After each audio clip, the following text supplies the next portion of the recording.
Round one. Go! Hey, what's going on? Welcome. It is round one, the official pre-game show here on Capcom Fighters, where we look at the action ahead. And this weekend, of course, it is a region that's close to our heart. Home sweet home, baby. We are back at EU West for EU West 2 here on the Capcom Pro Tour.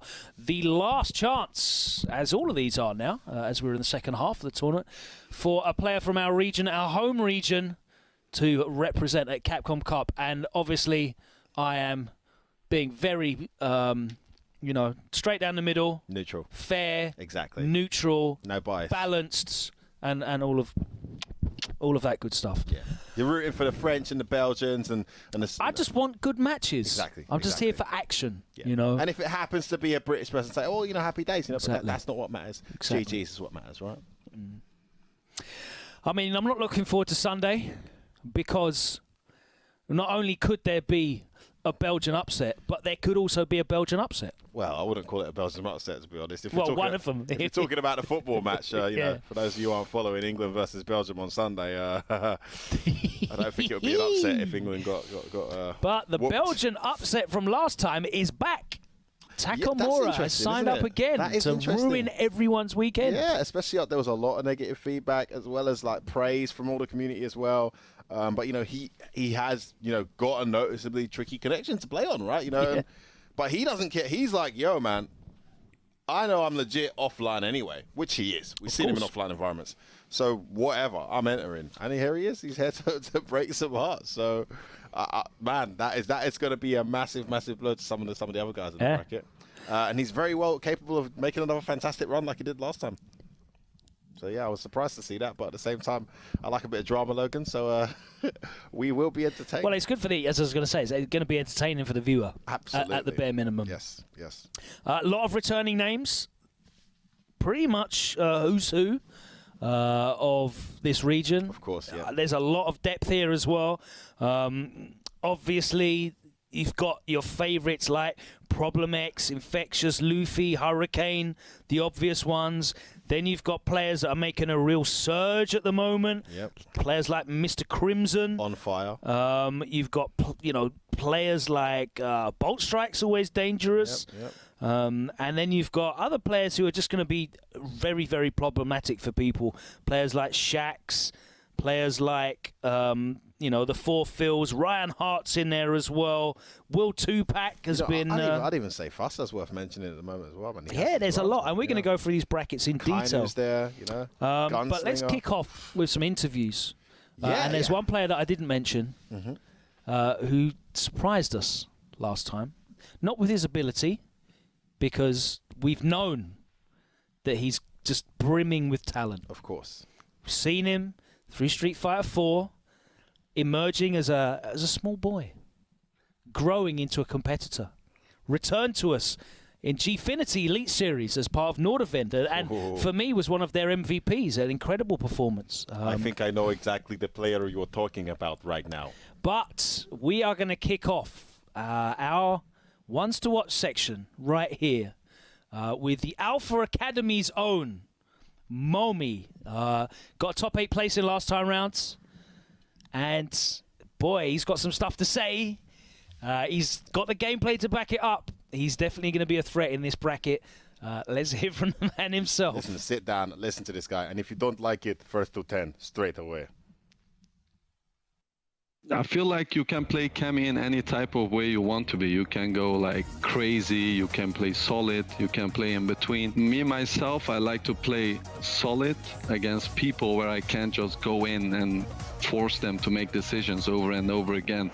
So let's say when I'm up against Phenom, Problem X, then I'm forced to play solid, and if I don't, then I usually get smoked. But in this game, I don't like to play really solid against like the sub-top players. When you try to play neutral, they get their feed trigger and their CA, and then they need one activation, and then I have to guess against anyone, and it's just making the right guesses. It doesn't matter at that point if you're skilled or not. Pyrokinesis, you gotta be careful. Well, actually, Momi has no meter, so he's alright to do it now. Unless it's a hard lead jump. Okay, yeah. I feel like if you play like neutral, solid in a Street Fighter game, I feel like you can transition those skills into any other Street Fighter. If you look at like the names of Problem X, Venom, all those guys, and then we look at like Pro Fluke, the Fuerte players, and like the people who were playing characters who were like not playing neutral. It's the same in Japan. It's still the same guys winning. There's only like a few names, new names that came up to the plate, like Punk and all the other guys, because they couldn't travel in Street Fighter 4. Yeah, shouts to Ryan. Ryan's actually been putting in a lot more time into the game now. I've seen him grinding it out with Hurricane. I think he was actually practicing this matchup earlier. Oh, crush counter! He's dead. Yeah, he's dead. I really like my performance. I didn't like when I played on PS4 in Winners when I had to face Takamura, because like everyone has issues when they play him. He did like a EXDP, V-trigger cancel. I tried to punish it, but because of the lag I couldn't, and I died. Then I went to my friend's house to play on the PC, and I really liked the experience to play on PC. Unfortunately, it was in losers, so I did the best I could until I faced Problem X. That's where it went downhill. For the online CPT, I actually only was worried about Problem X, so I was only trying to get ready to face him. So he was actually my only concern going into the online CPT. Good time of view reversal. Okay, that was -4. I think it's too high. That's nice. Good patience from Momi there.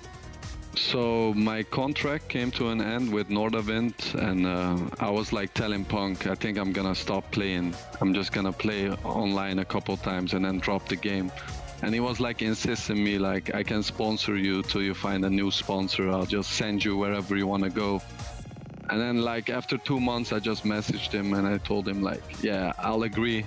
I want to get sponsored by Alpha Academy. Shout out to Punk for making that possible. It was like really random actually. When I started getting problems with my sponsor, he just stepped up and told me, I'll sponsor you till you can find a new sponsor. Jump over someone. Oh, To the crouch fear. Yeah. Looking good here for Will 2-pack. Is he going to do DP? Not yet. He's probably saving that 1 bar for Cyclone Spinner again to make himself +3 on block. But I don't think Momi's going to give him the chance. And he's stunned. done it. Yeah. Yeah, I'm definitely not the guy who says anything now, because I keep hearing people trash talk me behind my back, and when I confront them with the information, they'll be like, no, I didn't say that, and stuff like this. Like TKR, for example, when we won Gfinity and then I started traveling, when I made grand finals at UFA, he started running out to people and saying Momi gets carried by Cammy. I don't think he's that good and stuff like that. But I've been the best Turkish player for 10 years now. Even when I was retired, I was better than him. So I don't really understand the hate. Shout outs to Rushdown too. He's gonna donate $250 to me at the next offline event possible. Wanna give a shout out for his money as well. I'm coming for you. I just wanna give a quick warning to everyone talking about me behind my back. I'll come for you at the right time. Maybe I'm not saying anything right now, but at the right time, I will come for these people. Momi is definitely on money matching guys when everything's back on. He's got the list out there, bruv. He's old school, man. You know, he is a young guy, but he's been in the game for a long time. He comes from that old school era where if you talk that talk, you better walk that walk. And you know, Yeah. but at the same time, I feel like he's ready. He's almost too ready. How old was he that year when he went to Evo and just rinsed man for money matches? He must have been It's like 14 or 15. 15. And I actually made about $600. Yeah. Just because no one knew who he was. And everyone was like, you know. And the funniest... And they didn't know Fei Long was absolutely Yeah, ridiculous America yet. didn't really know about Fei Long. They only had Infall, I think his name was. Infall, playing on pad. And he didn't really play Fei Long the way he's supposed to be played. We had Starnab, Evans, and Momi. So we knew Fei Long was busted before the Japanese did, right?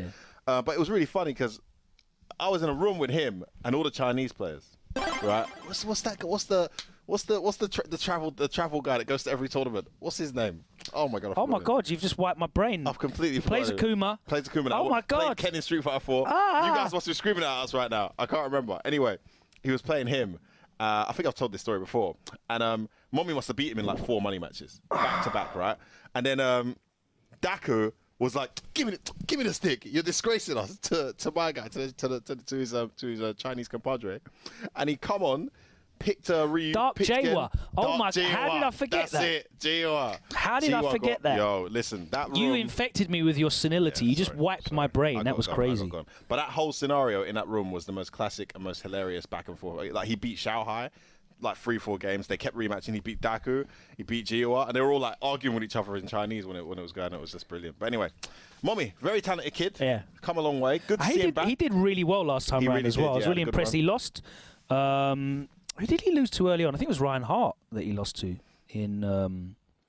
in the winners bracket. Ah, okay. Yeah, I didn't know he lost. No, it's Takamura. It's Takamura. He said he lost to Takamura. Yeah, he lost to the Takamura. tweet that he put out earlier this week. Yeah, right? yeah. He lost to Takamura. He would have been thrilled to see Takamura as re-entered, wouldn't he? In this event. Yeah, so he only lost to Takamura and Problem X last time round. So that includes the, Vega Patch. That was an absolute beatdown. Yeah, he beat Jester Power. He beat Mr. Crimson. That's a big win, by the way. Yeah, I was thinking that would be a tough one for him, but he took that one pretty convincingly. Yeah, it was very impressive. Yeah. It was very impressive. Great run. And he is a real legitimate threat. You know, aside from the persona and the character on Twitter out there, like you said, he backs it up in game. Well, he will play anybody. He's most dangerous when he's active, because this guy usually turns up because someone who's a big fan of his, like the Northern guys, picked him up when he wasn't very active. Yeah, and he mentioned, gave shout out to Phenom for basically just picking him. And he played well. When Punk picked him up and sent him to a few events, he played well. But now he's active. He's streaming almost every day. Yeah. So this is the most dangerous Mommy we'll see in this game. I'm looking forward to it. He finished 5th last time round. Is he going to be able to improve on that? He's definitely a big threat. You look at the players that finished ahead of him last time round. It's world-class players, Takamura, Hurricane, Problem X, and Broski, who for my money is probably one of the best Dulcims in the world right now as well. He played absolutely out of his skin last time round. Let's move on. We mentioned some of the obvious names here, and it would be remiss of me to not speak to the player that finished second and got to grand finals last time round. He was looking hugely dominant. He was in incredible form. Going into the tournament, easily a favourite. Hurricane was winning everything. That's not the case at the moment. It isn't, no. He's not looking the same. He took some time off. He has maintained that wanted win streak, which is crazy. I think he's won every totally week. Different environment. 18 wins, I believe he's got there. Exactly, but they're first to 7 sets. And you'll hear from him here where he talks about, in some of those sets, he'll go down 2-3-0 at the start and bring it back. Don't have that leisure here. So, let's hear from Hurricane, look at some of his highlights of recent performances, and we'll be back to talk about his chances after last time's performance. Very, very impressive from him, but let's hear from Hurricane right now. I would say I was happy because I made it to grand finals, the CPT. It's not the first time. I'm getting used to be a finalist. It's not bad. But I'm not really happy because you are second in this tournament. It's just admitting that you are the first from the losers. You are getting nothing from that. So for me, it's pretty much pointless at the end. Activation of the crouch, fierce forward, throw time. Oh, okay, he's going to get super. Yes, he is. The footwork from Hurricane. His shimmies are some of the best, without a doubt. Okay, it could be a throw. It is a throw. The match with Takamura, let's say, I'll simply say that Takamura played, but he was way stronger than me that day. I just don't want to get into the other fact, which is the internet. As I said, I've signed for, so I have to play, regardless of the conditions. So I'll just say he just got the best out of the end. Yeah, he was the winner. Oh wow, he just ate the jumping. What's from the meter? Hurricane wants to keep it. Super, you'll just make sure this character is dead. He didn't want to go for an X-Spiral arrow or anything. He wanted to make sure that this character was dead. For me, Takamura entering this tournament doesn't change anything from my view, and I'm really happy about that. I respect the fact that he's entering the tournament. Maybe he has a point to prove. Maybe he heard that people were saying he was too laggy, and he's going to be playing in better conditions now. And he will be like, okay, let me just play now, and I'm going to be winning. So I respect Takamura entering the tournament. But as I said, the only thing I don't want is Takamura entering this tournament with the same connection. this is not going to work. So as much as I love Takamura, I'm sorry, if he's playing with the same connection, he better DQ himself and let people play.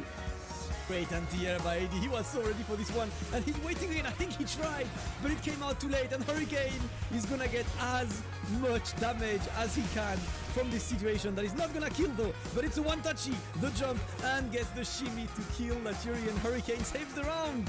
Yeah, I've been the first player to be considered as the wanted, and I've been there till now.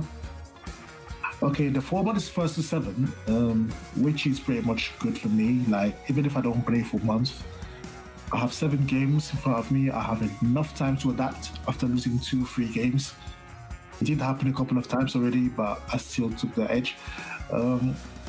It's actually really good. It's a really good format for me to learn how to adapt into some situations and how to play according to the format.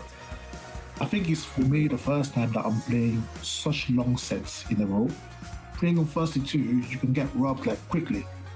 The 1st to 7, you have like enough time to do whatever you want, and then you know what to do at the right moment. In 2 out of 3, I have to completely change my approach. Like I have to get like more of this awareness in the game from the first second of the game till the end. Which is different from a format like Wanted is 1st to 7, where you could be like, all right, let me just throw a dive kick and see if it's gonna block, or let me throw like a spiral arrow in neutral to see if it's gonna get hit by surprise or something like that. And you're not allowed to do that in a short format, and that's why it's a little bit difficult, because your awareness has to be way on point compared to the long sets. And obviously, you have to be playing consistently, because if you don't, as I said, you might be missing just 1 point in the matchup and you are getting robbed in less than 10 seconds, because this is how this game is. And your problem actually is you get clipped. There is a ton of life that this character has. 10 seconds are on the clock, James. 9 seconds and that's a confirm. Hurricane could have had it. He backs up just to let the time happen. It is Hurricane. 2, 1, yes! It's Hurricane. There it is. Hurricane is the Season 6 Salt Mine League champion. As you may know already, my biggest threat is like, I'm not scared of anyone. I'm not feeling like I might lose to anyone if I'm on point. Like when I feel like it's my good day and everything I do is as I decide, I'm not scared of anyone. So for me, it's do or die. I'm going for the win, or I'm going for the win. That's it. Well, there you have it. A very different Hurricane to the guy we saw in the interview the last time we were building up to this event, Logan. I mean, that was a guy that was brimming with confidence, really expecting to do well, which he did. He's taken some time off. The momentum slowed down a little, and I think, where he still has that confidence in that long set setting with Wanted from, big up Samad Damascus putting that event out. It's different here in this online environment. It is very much so, very much so. When we were looking at Hurricane last time round going into CPT for the first event, one of the questions that we were asking was, how are you so consistent at all levels? How are you so consistent in a 2 out of 3 set online? There's so many variables there. There's so much that can happen in this game, Street Fighter 5, but you seem to just keep winning. He's lost that sense, that air of invincibility. And he's talking about Takamura entering. I feel like he's got a good attitude towards that, because he's talking about I don't have a problem with Takamura signing up. It's there. If he wants to play under the pressure of CPT, then he can do that, and that's fine. But I feel like every player's going into this and just thinking about some of these connections. And I think the big issue with Takamura is he's freaking insanely good as well. Yeah. Which makes it harder, That's the big. I mean, there's two big points, and you can, we're going to talk to Problem X later on, but you saw Momi playing against Takamura, EXDP on block, activate -7, drop punish. Yeah. Problem X, I think, dropped a punish as well against him as well. I think he activated V-trigger on hit and didn't get a combo as well. Yeah. Yep. So those things are a big deal. Yeah, because the way that Akuma's built, those opportunities need to get taken. Big time. They have to be closed out. And of course, they would be offline. You're not dropping 7-frame punishes offline. It's not possible. But for me, Hurricane is still definitely one of the favorites. I'm not sure, as I said, about the recent form, though. His tournament form, very recent, and he's only been back for a few weeks, right? Has not been the form that we know. I mean, when you interviewed him last time, he said very clearly, this is my home. And I said the same thing to him. When it comes to online, he's got to be like top 2, top 3 in Europe, hands down. He's in that conversation anyway, but online, he's even more, formidable. But that's not been a Hurricane we've seen of late, and it's got a lot to do with the fact I think he's taken some time off and needs to get his momentum back. So we'll see if he's grinded out enough this week to get there. His bracket is it's a fairly decent bracket as well. He should be able to run through that. Obviously finished second last time. So we'll see. We'll see if we can pull it off. Yeah. Well, let's take a break right there. We'll come back and look at 2 of the remaining players that we're still to speak to, Mr. Crimson and Problem X. Yes, I did try and reach out and speak to Takamura. He wasn't up for doing an interview. We definitely try and get all of the exciting players on. I would love to hear Takamura's attitude towards entering again and how he feels. I mean, that's what big up Metro M doing his interview. He was in a terrible situation, but he did the interview and told you guys how he felt. Would love to hear how Takamura it was awesome. feels about It was awesome to hear from him. So that's the kind of stuff that we want to bring you on the show. And we do ask. Takamura is actually the only player that's qualified for Capcom Cup that we've not spoken to. That's crazy. We've spoken to everybody else. So, but we've still got Mr. Crimson and, of course, the final boss, Problem X, to speak to. And we'll be taking a look at the brackets on the other side. So don't go anywhere. We're going to take a short break. And we'll be back with more previews. CPT, EU West 2, Top 16 coming up at the top of the hour right here on Capcom Fighters.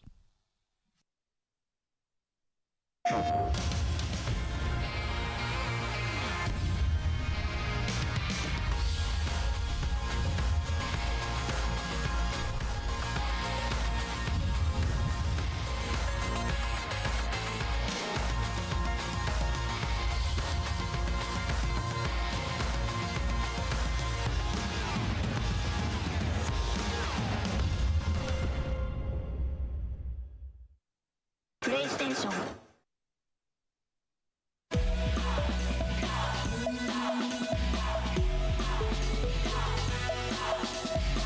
The curtain falls.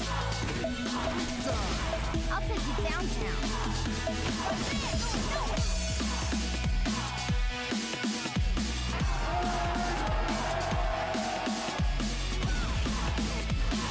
Boom! That's how you start the fight and finish it quickly. Let's have some fun.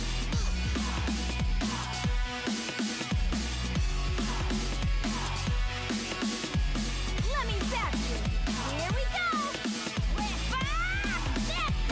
Terrific wing!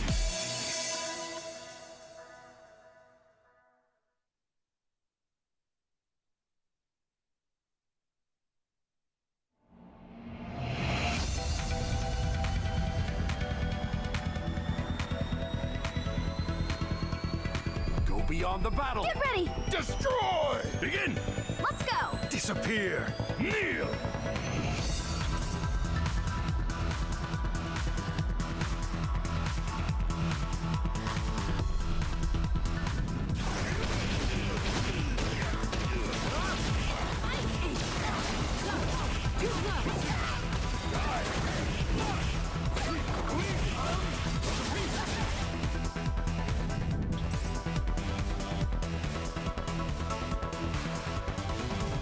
You do not have the strength to crush the spirit of the king. All right. I really like to exercise. And training is a lot of fun. Time to meet your death. 5 insects. Pull out all the stuff.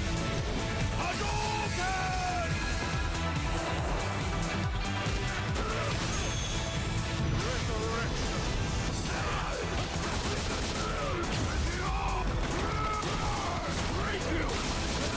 Hey, you! Show a real attack!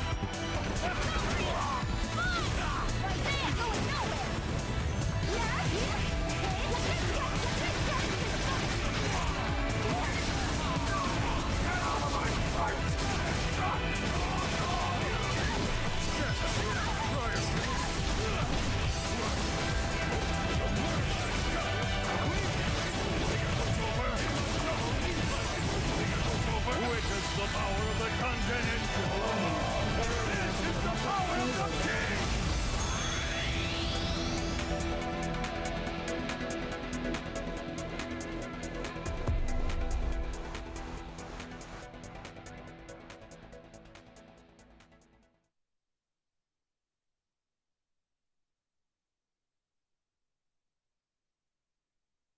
Paraneuro device expansion completed.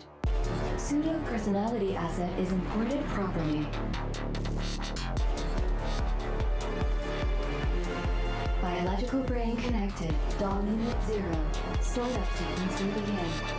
Well now, little piece of junk. Time to wake up. DAW unit 0. Activated. Well, Jordan, who is a piece of junk? You idiot!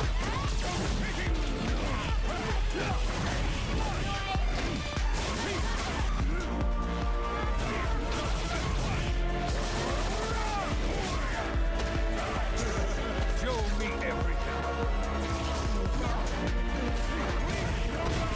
Show me everyone. Show me everything. Install. Show me something worth taking.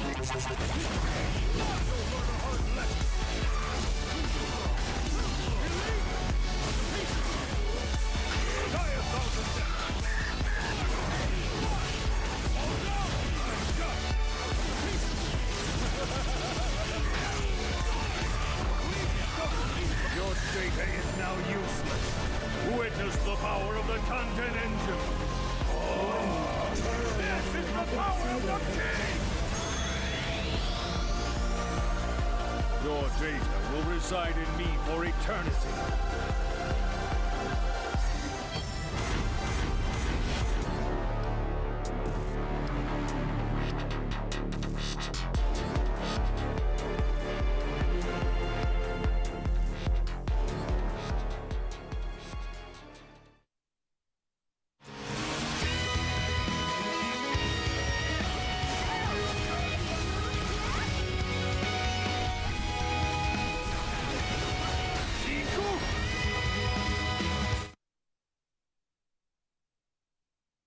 Welcome back to round one as we get closer and closer to this top 16 here at EU West 2. Super intense day and such stacked brackets to get through. We got a couple more interviews to bring you guys, and I think we're going to kick it off with another side of Europe here, Logan. One that we haven't seen so far there's today. a lot of players active in this tournament. Obviously, the majority, I think, in terms of recognised players are going to be from the UK, but it's important to show the width of talent. We've already spoken to Mommy out of the Netherlands. Last time round, we spoke to Luffy. We wanted to speak to Takamura. There's other players here in the bracket that are definitely threats. You've got Vega Patch out of Spain. Players like Nas and Tupac. Nasty Nas a threat, absolutely. Tupac's out there as well. big on form recently as well. He has, looking dangerous. But I wanted to speak to Mr. Crimson again. Now, I like that, yeah. We spoke to Mr. Crimson last time, and he didn't make top 8.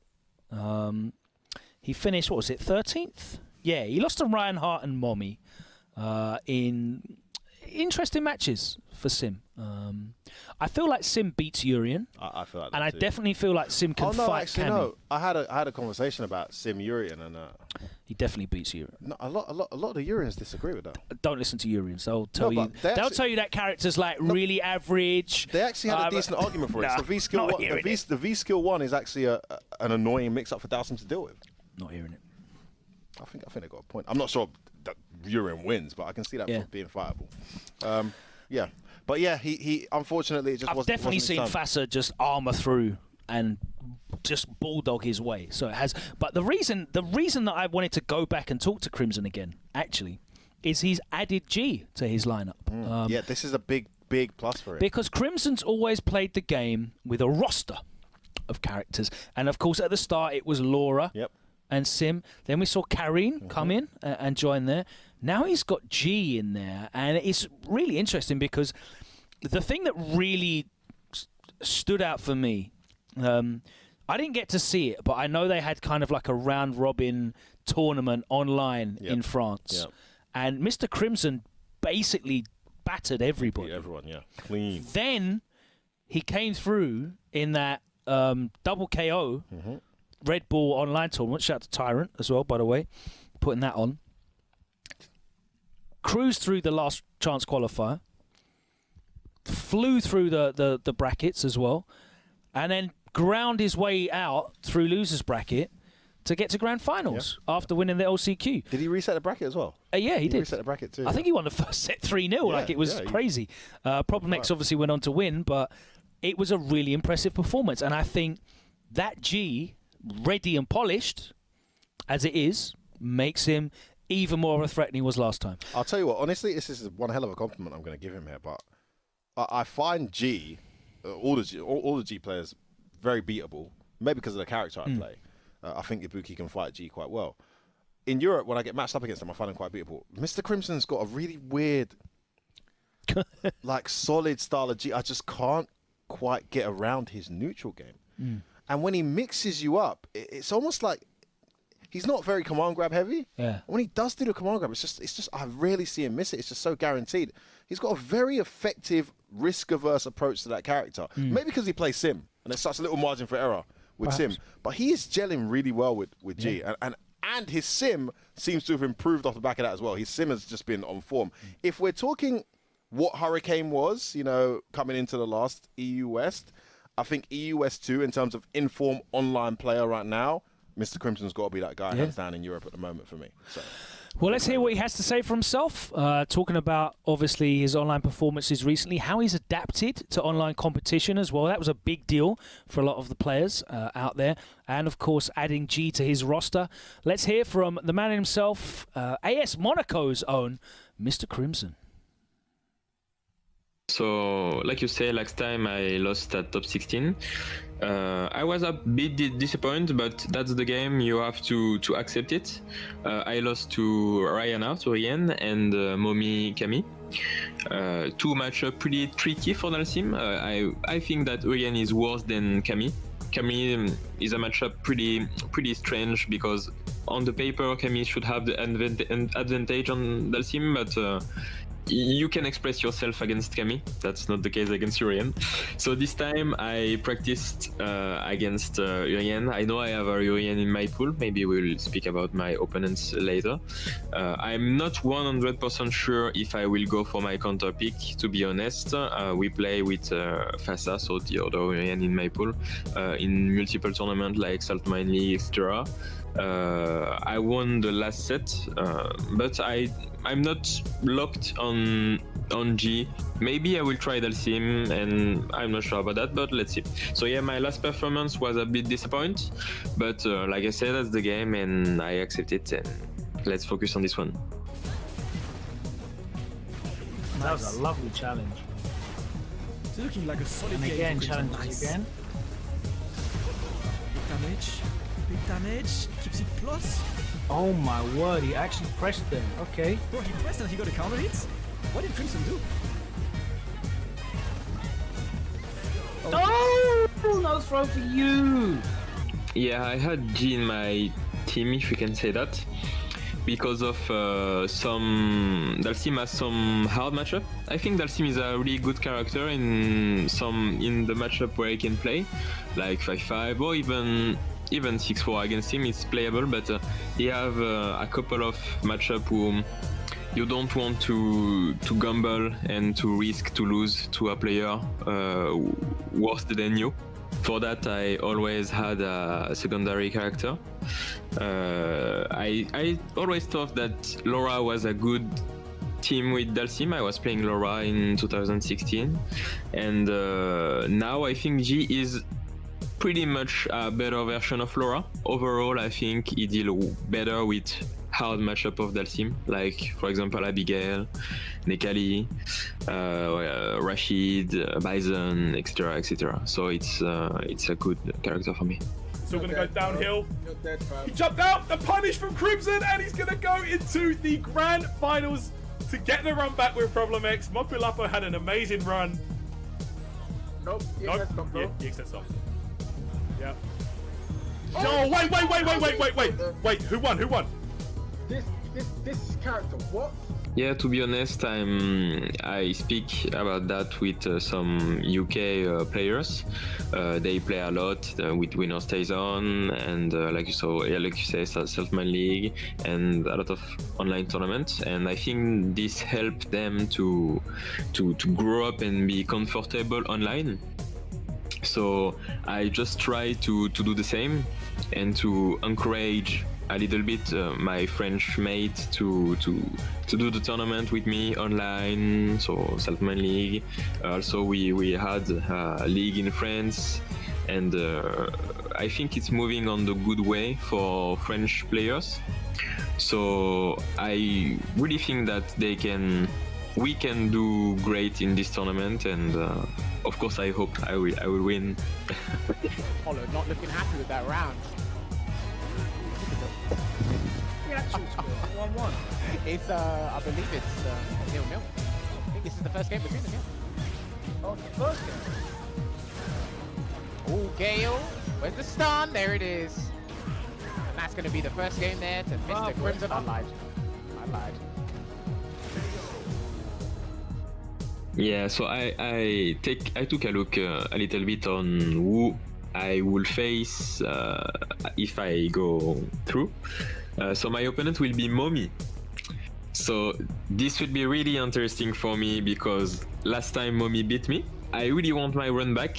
This time I won't try anything out of Dalsim, I think. I have possibility to win if I go in the Camille Dalsim matchup. I don't focus myself only on one player, but this time the difference is I have my G, and yeah, nobody scare me, to be honest. Another player there who has said that they've just accepted and adapted the online environment, and I think that's very important. You know, I mentioned when I spoke to him, you know, you look at players like Smug, famous for that, you know what you signed up for. Teaching everyone else as well. We spoke to Angry Bird, and he said very clearly, I've accepted it for what it is. That's it. You know, and Cien as well. Mm-hmm. Again, he came in with a new approach, and you're seeing the players express themselves a lot more. And that, for me, is what you want. You know, you want, rather than the pressure of, I've got one chance, you know, I have to win. If I don't win, it's nothing. Like, second place is the same as last place in this tournament, basically, in terms of reward. I have to win. There's not even the benefit of a seeding this time because this is the last one, you know, so you get absolutely jacked. Yeah, exactly. Thanks for coming. See you next year. But he, as he said there in the interview, he has accepted it for what it is. He's focused on just delivering the best that he can. Whether he wins or not, he's kind of like liberated, and that's scary, especially a character with a command grab that does 50% and can stun you on the next mix-up. I'll tell you what, his character balance is really strong as well. I feel like G protects Dalsim a decent amount, but he will use Dalsim for the majority of his matches because his Dalsim is just so accomplished and so strong in these environments. I'll tell you what impressed me as well. Bloody hell, I've spoken to Mr. Crimson a million times, right? I've known him for years. His English has just boosted big time. He must be dating like an English bird or something. Like, come on, mate. Like, where did that ridiculously good English come from? He's really good, man. He's definitely better than your French accent. Anyway. Come on, now what are you talking about? Yeah? This is a proper French accent from the F1. Legitimate. I don't understand how, with a straight face, you can tweet about how bad Vegi's English accent is when you'll do that and the other accent that we're not allowed to talk about anymore. This is no problem. What are you talking about? Stop it now. We're moving on anyway. Mr. Crimson, definitely one to look out for in the bracket. Let's move on because it's time for the final boss of Europe himself, Mr. Problem X. He definitely didn't get the result that he wanted last time, but he was one half of one of the sets of the tournament, I would say. That set against Broski was incredible. Ridiculous. Loved it. But let's hear from Mr. Problem X as he prepares for this weekend. Is he going to be able to get back to Capcom Cup? He's made it pretty much every time. What's 2020 saying? Let's hear from him right now. And I don't have any pressure. I've accepted it for what it is, in the sense that the method of qualification this year is significantly different. You only get 2 online tournaments. It doesn't show consistency. It just shows on the day who was running with it. If I don't qualify, I'm not going to take it as a reflection of my skill as a player. I've won many of things and accomplished many of things that I'm fully established in that regard. Lots of people who are in the tournament are good players, competent enough to win the first to 2s and first to 3s. I probably would have had more pressure in the last one, but I've experienced a loss in the last one. So, you know, I'm just coming in now. Oh, Slow gets it out. The command grab. Here we go. Missed the combo. Reset. Oh, this is going to be massive. Last situation now. There it is. The throw, mate. There's not a single player in the tournament that I haven't beaten before in some aspect.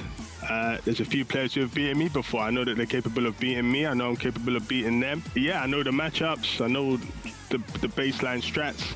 It's just going to be, is it going to work out for me on the day? It's not going to be I'm going to play how I need to play, and people are going to play it how they think they should play. That's it. I'm always treating it like a poker game. Like if I get the right cards, I might not need to bluff. If I don't get the right cards, I might got to bluff it. That's literally it. Oh, no, confirm. The charge up, Metro Crash. He's going for the super.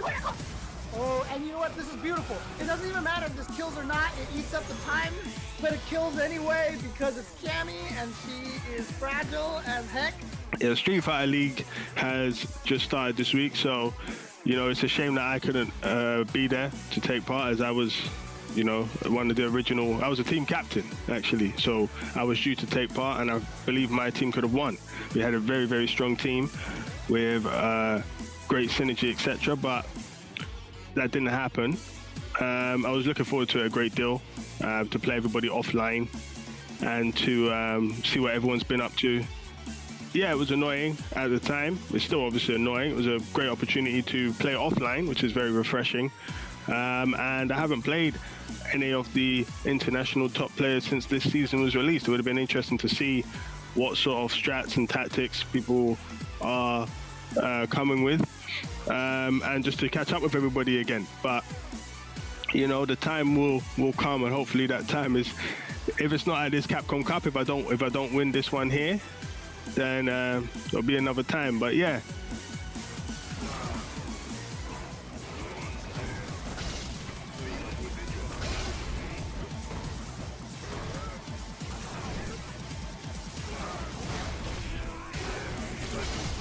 Hey, that sequence was ridiculous. There's not really been much gameplay from Poison. We have Fudo using her as well. We came after IDOM. We haven't really. We got Jammers. We got a few European representatives using Poison as well. But in terms of myself, I just think she's got a good range. She offers a slightly different element to what I already have in my arsenal. So, you know, just that sort of Manat, Dowsim, long limb, long range type of character. So I'm just dabbling just to see how I can sort of fit that in, if there's anything that she does cover that are better than what I'm already covering already. And we had a long time this year, so I thought might as well, if I'm going to do any experimenting, it probably now be the time. What are we doing here? I beg you, jump on me, please. I beg you, jump on me, please, so I can just finesse your end your date. Go on, you know you want to.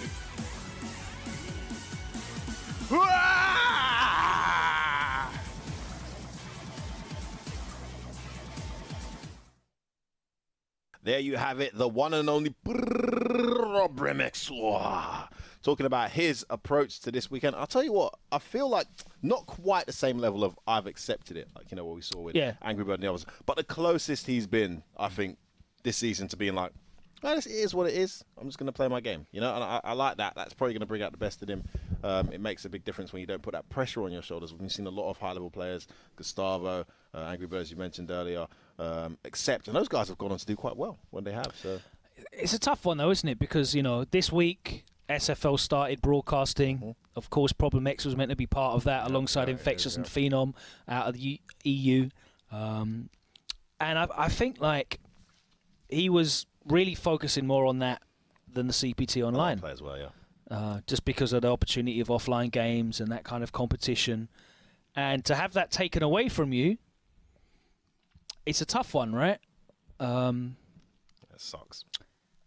It was really interesting to hear his thoughts as well about not qualifying this year, because we are going to see guaranteed at least, 15, 16 names that are pretty much nailed on every season. Every season. And most of those are going to be Japanese as well, that are not going to be at Capcom Cup. Yeah. Right? So to be on that list of names that don't get to Capcom Cup, as Problem said, like on a normal year, his results speak for themselves. He's done qualified for Capcom Cup. He got to Capcom Cup with Alex, for God's sake. And again, so he's kind of free of it, right? But still, there's kind of like there's a lot going on there as well, exactly. Emotionally. He's still kind of, I can tell he's kind of like at the same time, like, man, these online players, and you can see it's there, but there's a level of acceptance. Yeah. Obviously, like a very, very capable player, easily, in many people's opinions, the #1 player in Europe, right? Especially if you go by credentials. So it's going to be interesting to see how he applies himself this weekend. Had a decent run last time as well. He did. So the bracket. I mean, he's got one of his training partners in his bracket. I think I saw Comps in there. So that's not going to be the most comfortable matchup to have with someone you play so regularly. But outside of that, I think he's got a decent little path as well. So we'll see how it goes. Poison is an interesting one. It is, yeah. That's a very interesting one. I actually wasn't aware of that. I haven't been playing online. Yeah, so he's been running Poison a lot in Battle Lounge and stuff. And just putting in work. Again, it's a character that suits, I think, his style of not being forced to engage.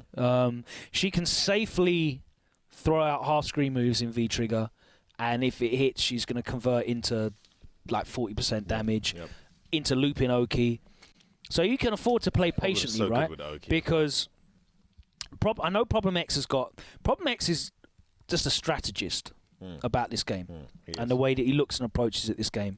And characters that don't have to force their way in and can be patient, because when they do get in, it's turn after turn after turn. It's a big deal. Bison, obviously, is like that. Abigail was like that in Season 3. V-Trigger 2 kind of gives Abigail turn after turn after turn. But it's not as much. But Abigail's just got like crazy amounts of stamina, so he can just. Like... Well, if he guesses wrong, like he can afford to guess wrong a lot, because he's got so much health. And then Poison, who just as we saw with Idom first, and then in the results that Fudo started to get as well, just recently won that esports Grand Prix in Japan, finished second in CPT East Asia as well. That character does work, and on the online environment I think she's very good, because she does have a bit of room for error. She does have some stuff she can get away with online. It's more effective, side switch stuff, the EX overhead stuff, and then she's just got super solid gameplay that she doesn't really have to overextend. So it's a very interesting addition to his roster. I think it's a character that fits. Yeah, I think for Problem, it's a great strategic pick. I wouldn't have imagined it prior to that, but now I see him using it. Makes sense for his patient, But then when he needs to rush down, he's got that Oki style. So yeah, it's an interesting one to cover. I don't think the fact that she does pretty all right versus Akuma didn't play a part. Oh, it definitely played a part in this as well. Of course, right? it played a part. Because Bison does okay versus Akuma too, but in that online setting, you still have to engage Akuma as Bison, right? So if you can play a character that can almost kind of evade Akuma while bashing his head, that's probably more attractive. Well, the interesting thing about Poison is she just absolutely deletes Shotos on the ground, right? But Akuma doesn't have to play on the ground. No, that's why Akuma is in a class beyond most Shotos. But when Poison has an EX bar, that EX anti-air is wild. 8 frames? Yeah, it's fast. Half screen? It's fast. It's out. And it's damage. It's not got a hurt box on it that's going to get hit by the air fireball. So, and you know how on point Problem is with his anti-air options as well. Like he was the first guy that was doing jump hell attack, jump medium punch, air to air, instantly because Bison's anti-airs. And not even on the opponent jumping in on him. He was usually doing it when the opponent was trying to neutral jump the Psycho Axe, and he's just like, nah, where you going? You know, He's he'll on be point. ready. So yeah, it's an interesting one. We might see it in the highlight reel against Comps. Because we like those. I shout to Comps, man. It's a wicked player. Wicked. There's some wicked players involved this weekend. Let's take a look at the brackets now that we've looked at our 4 highlighted players. Because, bruv, these 4 that we've spoken to, you know, it could have easily been a completely different 4. Oh, there's a bunch of others. Let's run through the top 8 seeds. And we've got Takamura, Hurricane, Problem X, Broski. Oh, Broski, I love watching Broski. Bolt Strike, Infectious, and Vega Patch. Obviously, that is weighted based on their results last time round. I think Mommy as well, right? Yeah, Mommy's a seed as well, I believe. Yeah, did I skip Mommy? Sorry. You've got Shax in there, Mr. Crimson, Jester Power, Luffy, 4 Phils, Ryan Hart, Shivs, 1 May, Gunslinger, Mana, Jones. Oh, Jones. Yeah, shout out to Muscle Noob as well, by the way. Ken Boys doing the thing. TKR in there, Faxu, One Step Layered, ISDD, Tupac, Zera. Yeah, you know, there's players that are not in this list of seeds that are godlike. Let's have a quick look. We've got a couple of minutes before we get into this top 16. Obviously, this top 16 is going to have been decided already. You can check the brackets out at home on Smash GG. But yes, pool 1, you've got Akainu in there, MDC Jimmy's in there. You got Nightcross, Gunslinger. Shout out to my guy, Shoyu Sengan. Woo! 3 godlike commentators in the brackets this week. He's got his bracket isn't like, it's not a death pool, you know. No, he's just got to play Gunslinger. So you know what happens when you play your training partners. Exactly, the training partner could go either way, right? You know, Nightcross could be tricky for him if he doesn't know the Dowson matchup. But you know, outside of that, Boxer's all right still. Yeah, you know what I mean. Hurricane, he's got to play some washed up old pro player called F Word potentially. He might get V-Trigger 1, boy. You know what I'm saying? Heard you got some anti-air options for that V-Trigger 1, what, yeah? For Cammy, yeah? Specifically for Scammy, you know what I'm saying? But I knew I was going to get Hurricane in the back. Nassim Claw in there. Affy, putting in work. Shivs who's been doing bits as well. Fire, yeah. Joker Jokes is in there. You've got Abdes is always as well. A threat as well. Always a threat. That's pool 2. Pool 3, and that's a lot of good players. These are not players that we're just hyping up because they're our friends. I don't know most of these people. There's a lot of these anyone can beat anyone because of their results and their performances. Problem X kicking off pool 3.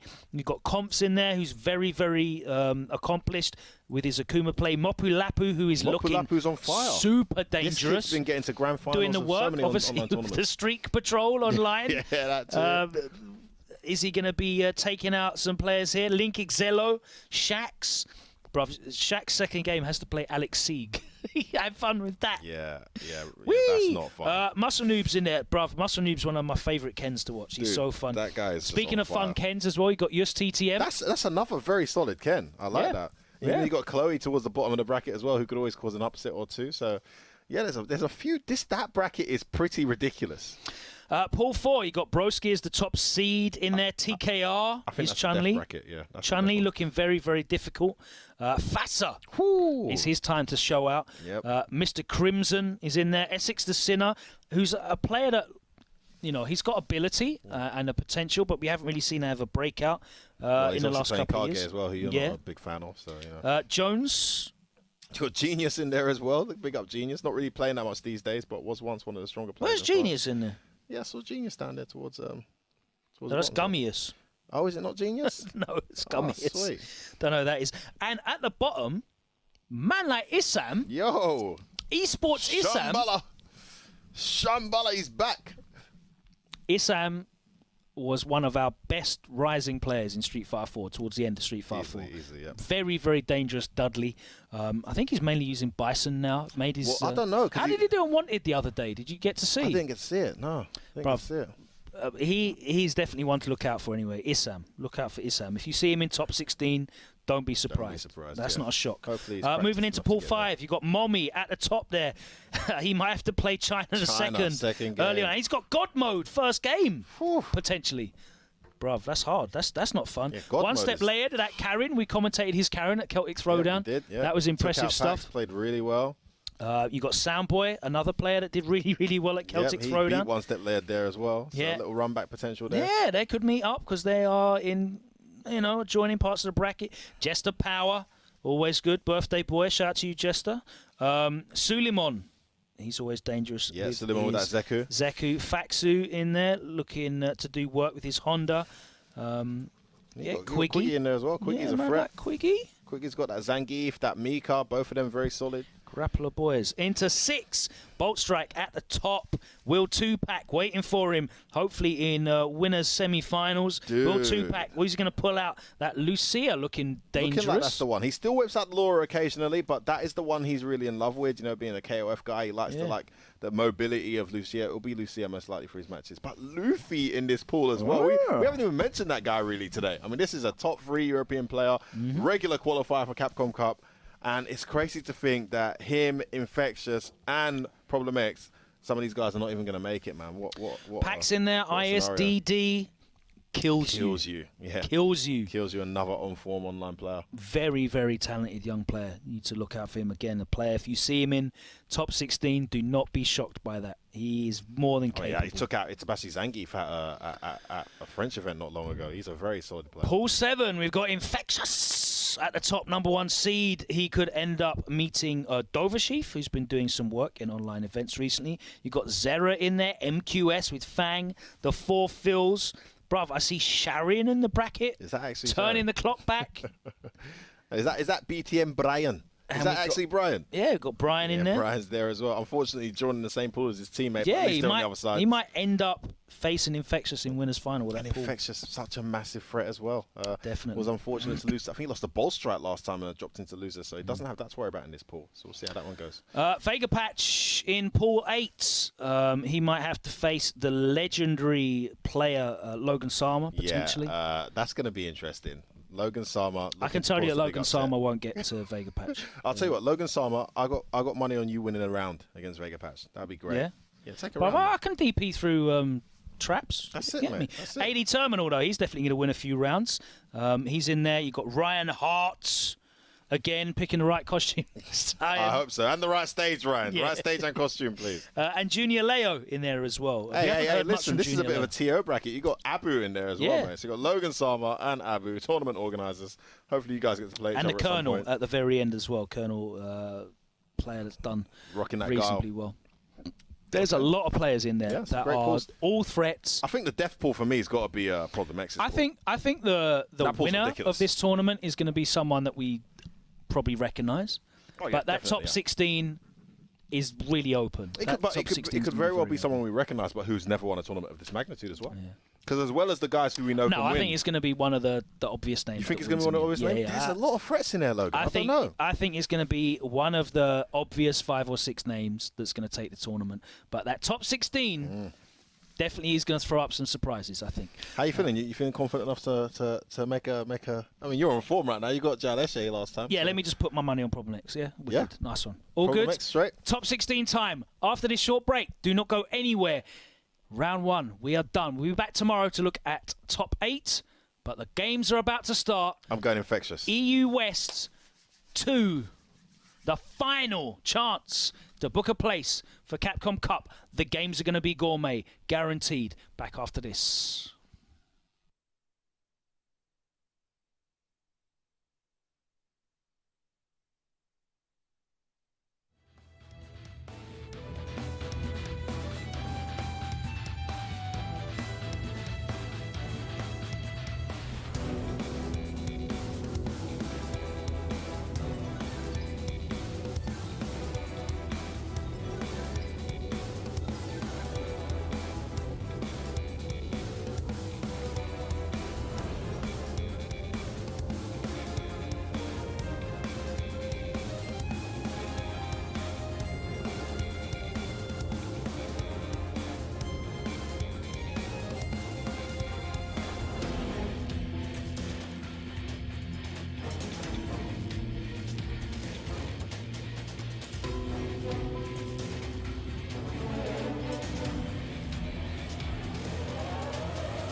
Hey, what's up, everyone? Welcome to the Capcom Pro Tour EU West 2 Top 16. An absolutely stacked bracket is on its way for us today, and we're live from, obviously, the UK with my boy Tarrant. Tarrant, what's up, man? Hey, man, we're here on the UK stage. You know, it's nice up here. I'm not sure about the Northern Lights, though. We don't normally see that in the UK, but doesn't matter. We are here for top 16 of the finest European players to bring to you guys some of the highest level Street Fighter you will see out there. It's going to be great. Damascus, how's it going, bro? Give me a fist bump first to start things off, man. Let's do it. Is it? Of course. The virtual fist bump. Let's go. We all home, but we all there enjoying fighting games together. And of course, this top 16 bracket is looking ridiculous because a lot of surprises are there. Taking a quick look, right? The winner side is Gunslinger against Vegapatch, then Mr. Crimson against Jester Power, then Hurricane versus Infectious, then Mopulapo versus Kills You. And I know all of you guys are probably like, what the hell are Luffy and Problem X?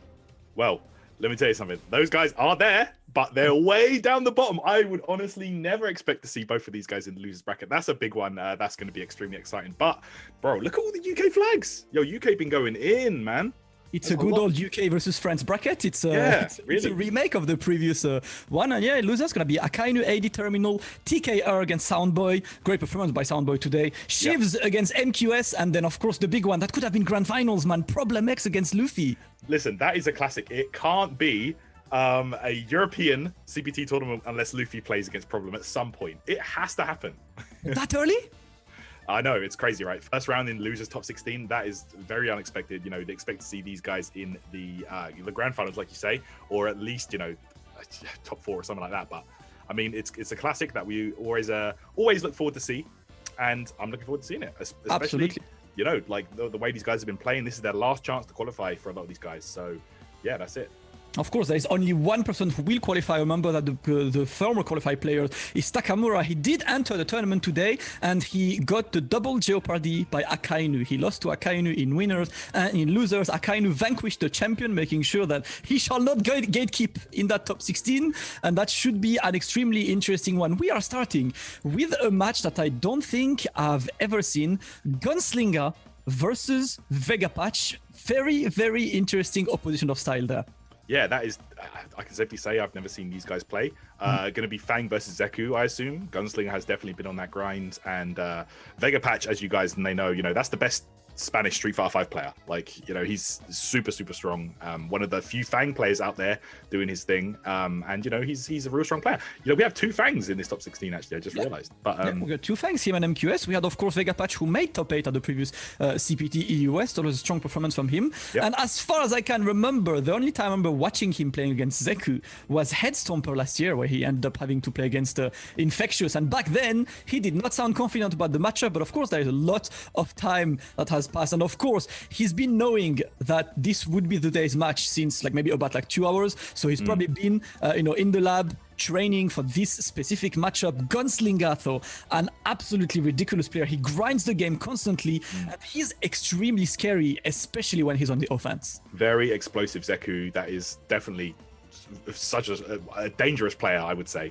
Once he gets into the right mindset and things start going his way, he's been like that since SF4. He's very he's a tech monster as well. He always grinds the most optimal ways to play his characters. So I'm really looking forward to seeing that.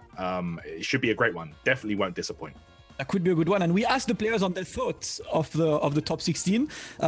Gunslinger said, obviously, I'm confident, because that guy is always confident. And then Vegapatch, a bit more humble, being, you know what, he extremely dangerous, but I think I can handle it. We're gonna have to relaunch the game. Wrong stage was selected, so we're just going to get to this one while the player as well, do the classic, the Asian button check, might as well get on this one. But I really like the difference in answers between these two, which is Gunslinger being, I'm confident, I don't care, and Vegapatch being like, I don't know, man, he's a good player, I think I can do it, but I'm scared. This is just the kind of guy Vegapatch is, though. Like, if you've ever met the guy or chatted to him, he's like a super humble guy. This is the guy that took Daigo to the absolute limits. Like, I know.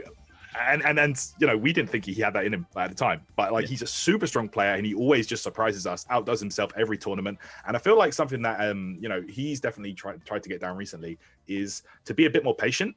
I've noticed in the past, Vegapatch, sometimes he does go in when he doesn't need to. That's definitely one of the flaws. That's what actually cost him that match that I mentioned there against Daigo. Like, he would have won the game if he just like chilled a bit more down back. And I think he's definitely implementing that more in his gameplay style. So it's going to be interesting to see how he fights this one against Gunslinger. Gunslinger, by the way, I think he's probably going to be going with V-Skill 2 for this one. You know, he's been a V-Skill 2 enthusiast. You know, that's who he's been.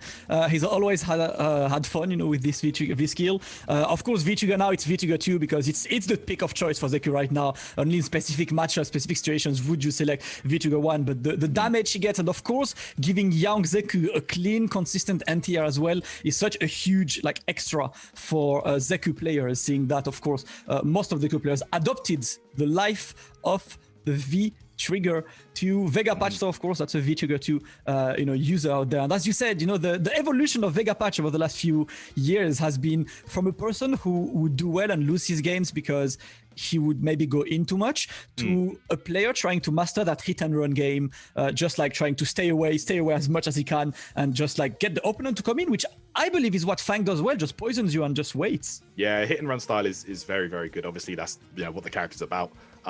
So I mean, it's going to be interesting. Like, I feel like once Gunslinger does close the gap, like I said, probably going to be using that V-Skill 2 to, you know, close the gap with the Weasel.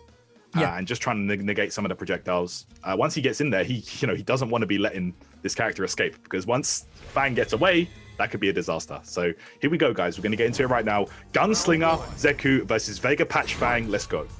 Let's go. It is the first match of today's top 16. And of course, immediately calls his friends, gets in, gets the conversion. Slinga draws first blood.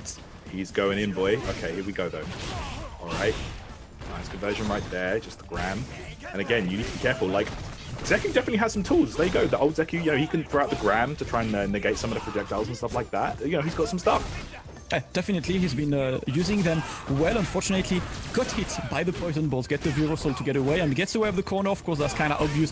So gets this one, but the counter hit into the conversion. That is pretty much a one-touch. Vega Patch need to escape, and the shimmy is successful. Gunslinger with the dominant rounds. Of course, man. Gunslinger, like, this is something that he's so good at. He's really maximizing the damage from any situation. Having the awareness to do that and just to pull it off in any situation is such a good trait. Okay, here we go. Nice throw. Right. And getting in keeps it plus, of course, and in the corner trying to keep it in. And Vega Patch has spent most of this match having to block, having to weather the storm that is this Zeku, and he's trying, but what a DP. That was beautiful. A good choice there, because, you know, he stays in the air for so long. Nice punish there from Vega Patch. Gets the back throw as well. The poison is stacking up, Damascus.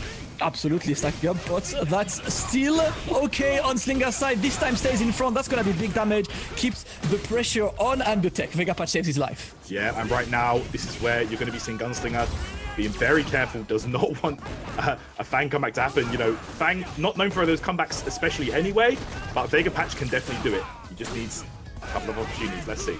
Yeah, there is V-Trigger 2 potentially helping, but so far, twice in a row, just didn't throw these balls correctly, and that's gonna be Gunslinger getting game number 1. I want to say pretty convincing game so far, because the V-Skill 2 has definitely been a great help in him getting in, and I think just this usage of that V-Skill 2 completely changed the matchup, because this matchup used to be Zeku maybe waiting, how the hell do I get in, I need to take a risk. Right now he doesn't really take risks to get in, he just goes for the V-Skill and then dashes in. That's exactly what I thought would happen, man. You know, that V-Skill 2 definitely helps Zeku in some matchups. You don't see it that often because it's perhaps not as useful overall as the other one, but like, this is just so good in certain matchups where projectiles are so prevalent, you know?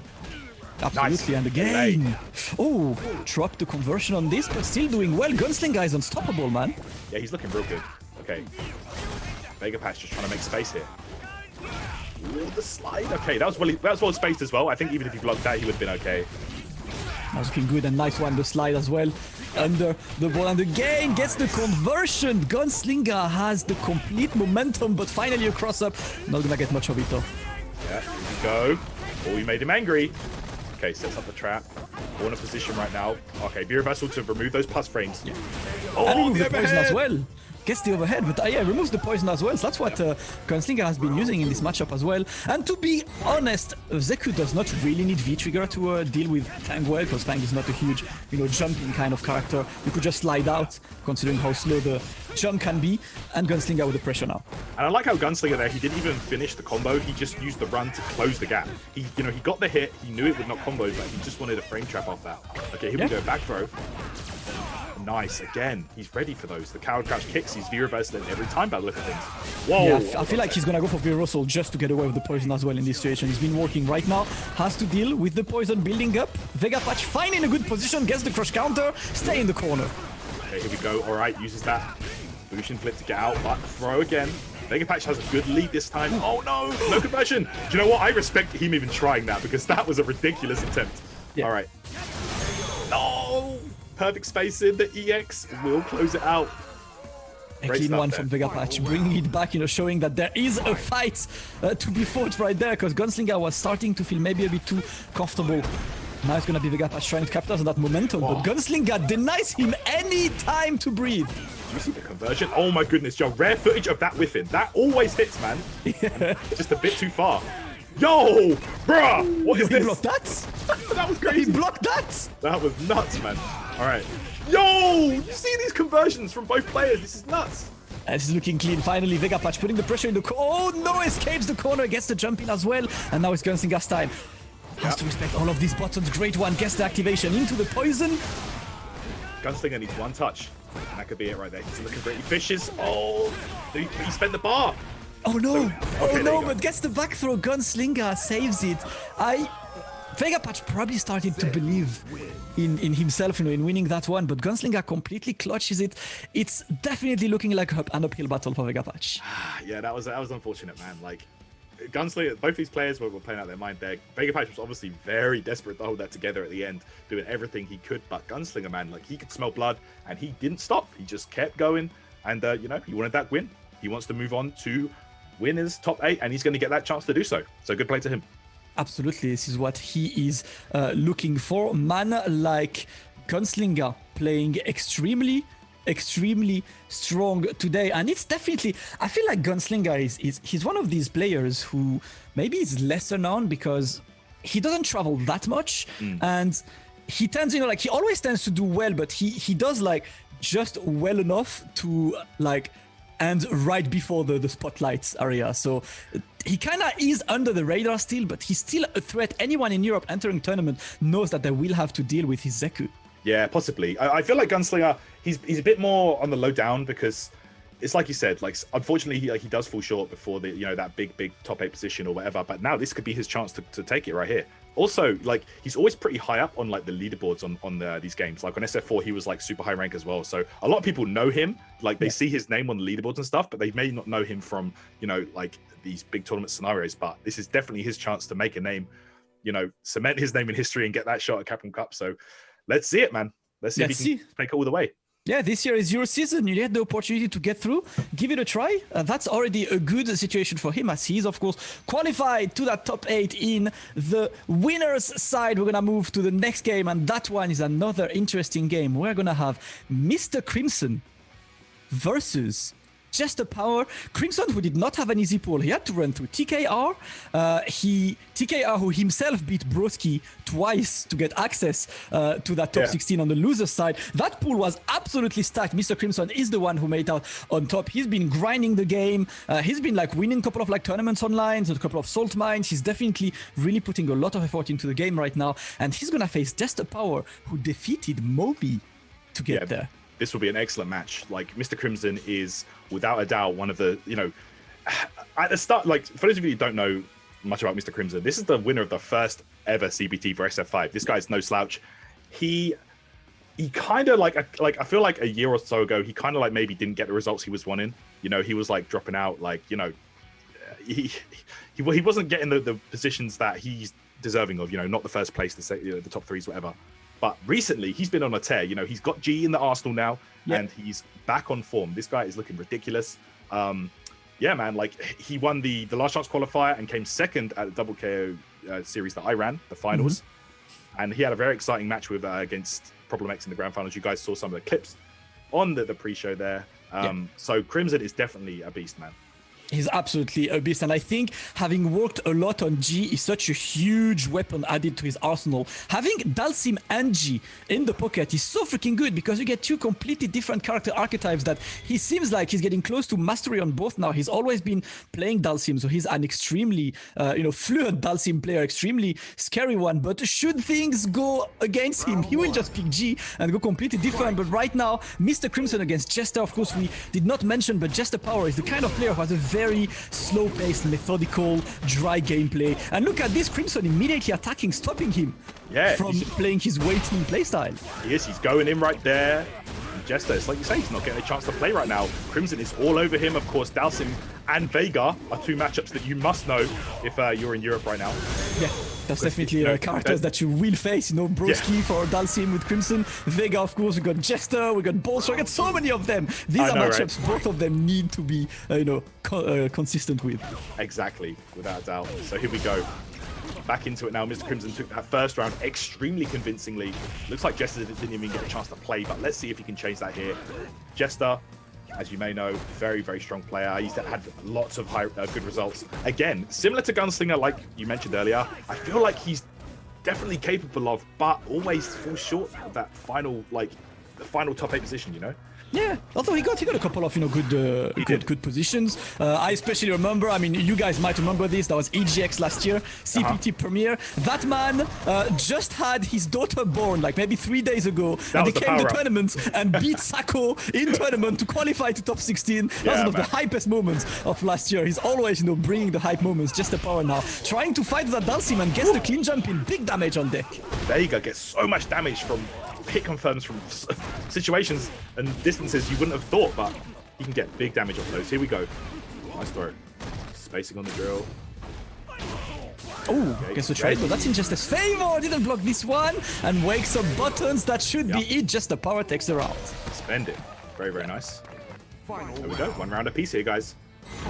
Yeah, that's what Jester's gonna look for as well. These long, drawn-out rounds. This is where he excels. Mr. Crimson trying to be a bit more offensive, but not working in that second and third round so far. Trust me, Jester, man. Jester and his dry playstyle. The amount of times this guy stressed me out with Chun-Li on SF4, man. Like, the lame playstyle. He's known for it in the UK, so let's see here. Transferring that over to SF5, not easy. But there we go. 2EX combo. Oh, wake up the gate to get this one. Mr. Crimson with the surprising choices there that work, but the backfill sends him back to the corner. It's lit, it's party time, gets that Fuego in, gets the block, and that's a lot of Grey Life building. Look at this, that anti-air was 200 damage. That was the most damaging crouch medium punch you'll ever see. I did so much. For real, has to wait now. There is a slight advantage on Crimson's side, but no, that's very even match so far. Crimson escaping, trying to keep the pressure on, but Jester happy to block, not pressing any buttons. Okay, here we go. Oh, yo, look, I like the low profile attempt there from Crimson. Protected. Very nice. Protected by a fireball indeed. Surprising that Jester could not escape this, but now 30 seconds left, and of course both players waiting, and he surprised him. He thought the teleport would land behind. Mr. Crimson's gonna play the fake teleport game, and he's trying to get in, but not much that Dalsim can do, so might as well take this risk. Jester still sitting on V-Trigger. That's right, Crimson is in the good position. He just needs one chance though to spend that V-Trigger. Is Crimson good? Oh, the spacing on that slide. There we go. Great stuff. That's going to be the first game to Mr. Crimson with that Dalsim, and that was a very back and forth match. Like, it looked like at the start it was going to go completely Jester's way, but sorry, Crimson's way, but Jester held it together, unable to close out, however. Absolutely. I mean, it's that close, and I feel like that's what we want to see from Jester as well. Jester is the kind of guy, like, if the round is not at least a minute long, it's because Jester lost the round. Like, he does not win rounds that are less than like a minute long. He wants to take his time. He wants to like assert dominance, to wait for you to commit to any mistake. But Crimson has been playing quite safe, has been playing really well, and has been playing Jester's game really. I mean, at the end of the day, Dalsim, he wants you to do that. He wants you to sit full screen so he can just pepper you with fireballs, with buttons, etc., etc. That fits perfectly into his game plan, but Jester's going to have to make a move eventually, so let's go. Yeah. Needs to try and take the initiative, not happening in the corner again. Crimson sitting on a solid life lead, Jester attacking, but Jester sitting in the corner, can't escape, we're getting close to the stun. That is plus, but a great reversal.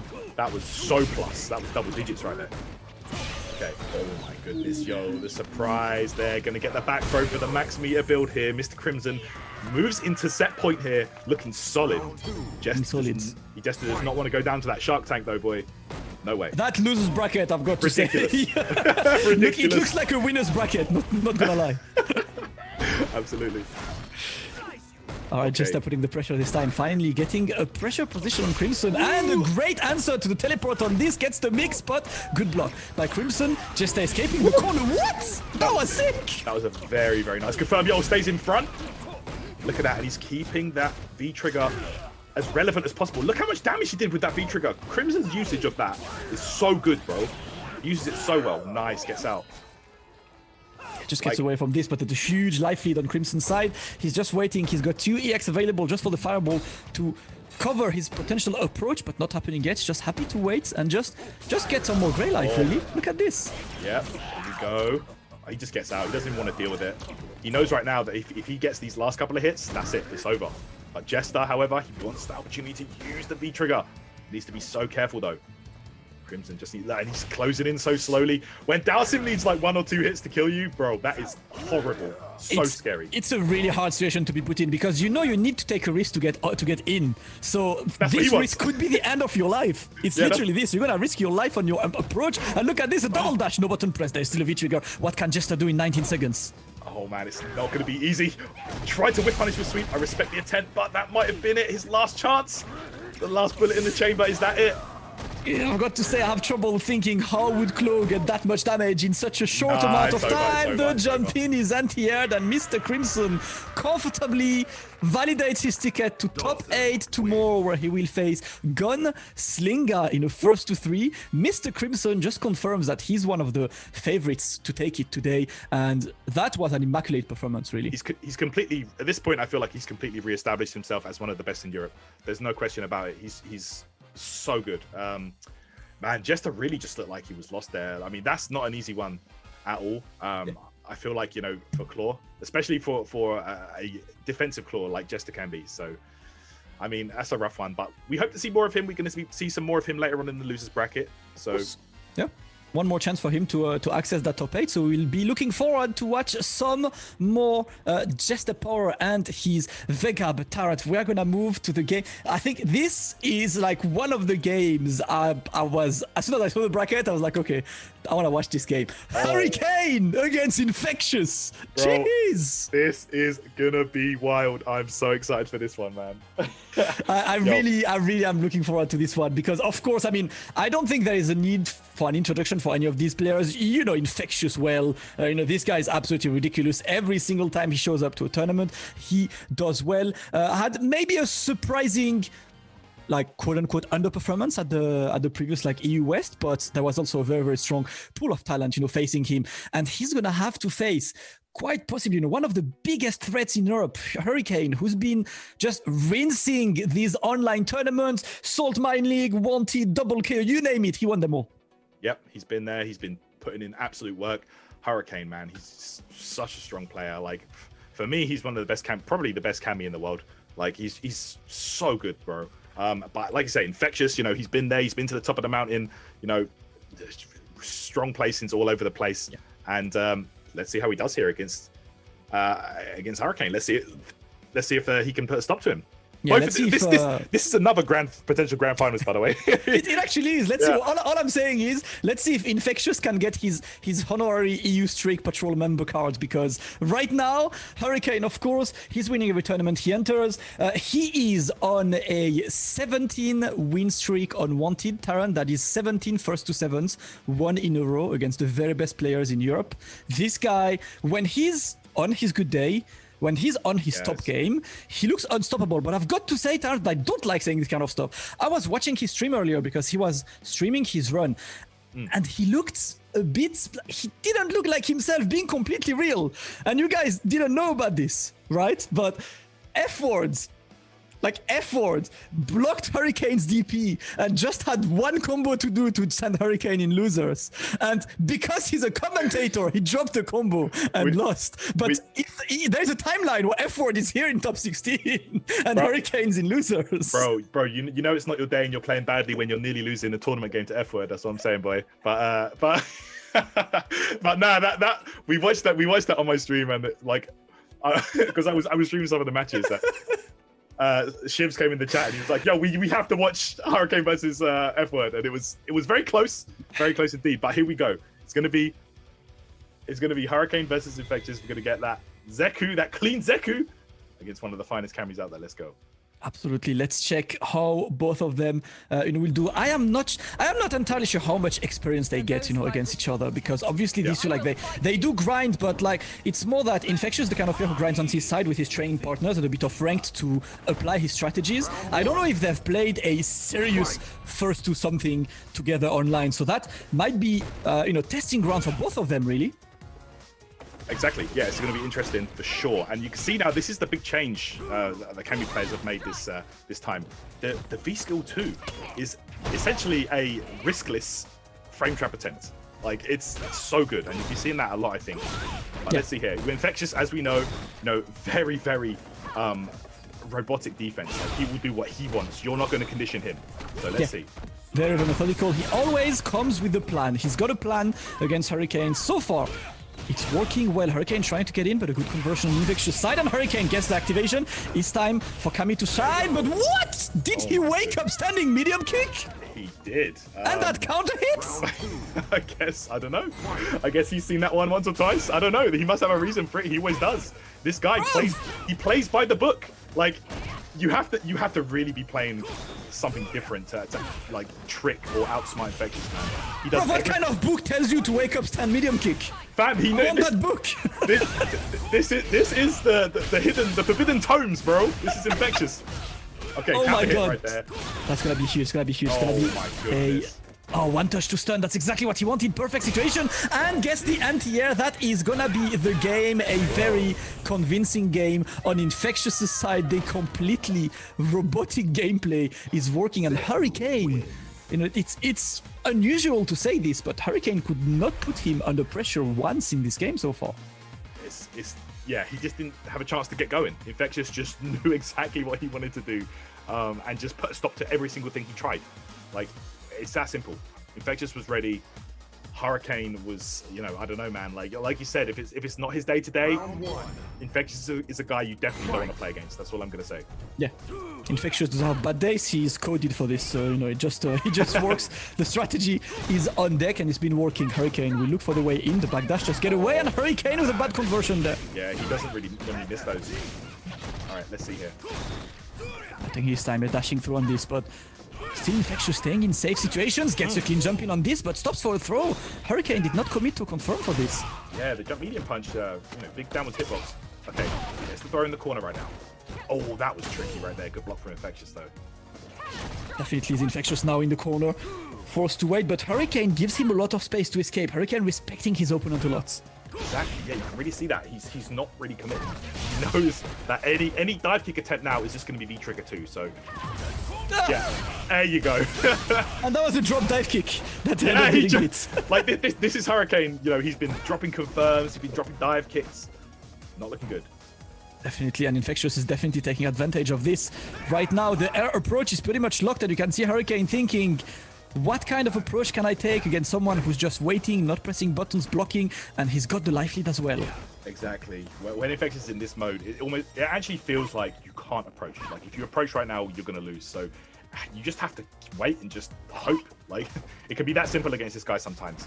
Well, the good thing is he's got the advantage on the V-meter on this, because an Infectious V-meter would run out before, and there he goes, of course, blocked and jumps away. That 10 seconds remaining. Hurricane will try to get in. That's gonna be traded. Hurricane looking for that one damage conversion. Gets the DP. Did he? Oh no, that's gonna be the round. Infectious decided to quick rise and then escape the corner successfully. That is already 2 match points. I think even if that DP hit, if Infectious just didn't tech, it was over anyway. But here we go. This is it right now. Infectious on set point right now, looking good. Oh my god, what a round, what a round. Getting close to stun, but that's gonna be properly punished. And now Hurricane in a good situation to potentially give some damage. There is no V-trigger 2 available yet, so might as well go for the jump-ins. He's in the corner. The V-reversal, of course, to negate this plus frames. Gets the throw. Oh, what's it gonna be? Trying to fight out the corner right now. This is his chance. Hurricane knows that if he... No. Super. That is such a heartbreaker. Wait, is that no, that is dead, right? Yeah, he's dead. It's Cammy. Her life is low enough that this is a guaranteed death, but that is an unfortunate way for Hurricane to be sent into loser's bracket. Infectious was so incredibly ready for this one. That surprisingly what looked like just a cruise for Infectious. She's just like, okay, cool, I just validated my ticket to top 8. That was I did not get challenged that much in this match, and he'll be back tomorrow. He will be there, top 8 winner side now for him. No surprises there. But Hurricane, that's not the same Hurricane I know. Like, I could think of at least 3 critical errors he made. Like, and that were one of those things that it just comes down to on the day, are you playing well or not? Sometimes no, sometimes yes, sometimes you can't control that. So unfortunate one there for him, but we will be seeing more of him in the losers bracket. So let's see if he can shape up by then. Yeah, he's still got one chance, of course, to move forward to top 8 on the loser side, of course, but we will be seeing that a bit later today. As what we're gonna do, guys, we're gonna take a quick 5 minutes break and then back with the last match of winners for today, which will be Mopulapo, the one who sent Problem X into losers, against Killzyu, the one who sent Luffy into losers. The God Slayers will be facing each other in a first to 2 for a spot in a top 8 winners. That would be a first in a CPT for both of these players. So get a drink, get a snack. We'll be back in 5 minutes for more CPT EU West action with Killzyu versus Mopulapo. Blocking is very important when it comes to Street Fighter V.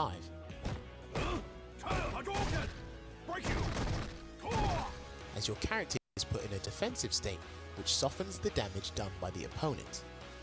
There are 2 ways that you normally block in fighting games. The first way is the crouch block, which is how the vast majority of players block, as it covers mid attacks and low attacks. Now the other way you can block is by doing the stand block. Stand block also covers mid attacks, but more importantly you block aerial attacks, high attacks, and overheads. As stated before, blocking plays a massive part in Street Fighter V. But there are a multitude of ways to bypass blocking in this game, which I will shed light on in the future.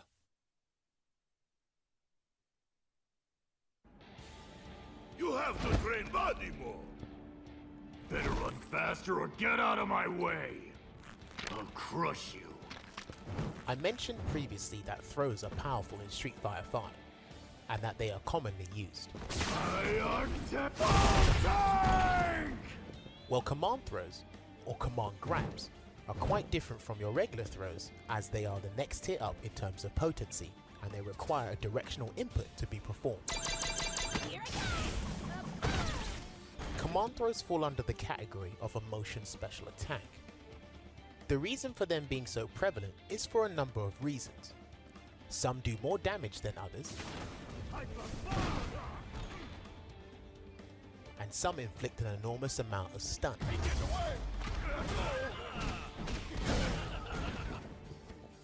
But more importantly, they allow the attacker to keep up the momentum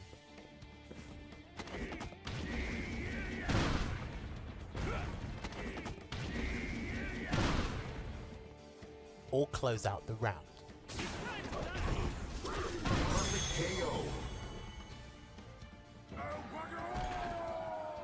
Now, unlike regular throws, command throws cannot be broken. So the best way to avoid them is by backdashing, going for a jump, or using special moves that have specific properties to counter them.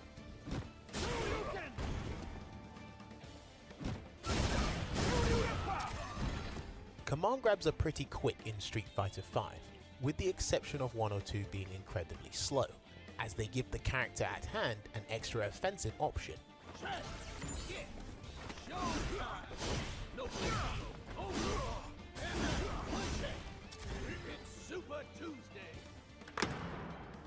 But do keep in mind that not every character has one, so be on the lookout for those who have that command throw option.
Hello, guys, and welcome back to CPT EU West 2. Tyrant and Damascus here to talk you guys through this exciting top 16 featuring some of the finest European talent you will see in Street Fighter 5. Bro, I'm ready for these matches, man. I'm absolutely ready for these matches, and the one that's coming up is honestly like kind of a surprising one to come up, in winners, considering the road they went through. It's gonna be Mopulapo, the Borog player, against Killzyu, who plays Karin. So these two fought through ridiculously hard pools to just get there. You've had Killzyu, who had to beat Will Tupac, had to beat Luffy, more importantly, and ISDD to get in there. I think like the biggest on this one is having to send Luffy, in losers bracket, obviously. And Mopulapo, no slouch as well. He just casually took Link Excello and Problem X into losers and then defeated Yus TTM to join this winners top 16. This is an absolutely ridiculous performance on both sides, and both of the players, I'm sure they're happy to just be there. That's what Killzyu said. Killzyu said, I feel good and I'm happy because my pool was one of the hardest and I managed to get through this. And good thing is he does play a lot against Mopulapo. These two are the kind of training partners. They do play a lot, so they know each other, and we're probably going to see this kind of matchup where it's not just going to be the character matchup, it's going to be the player matchup.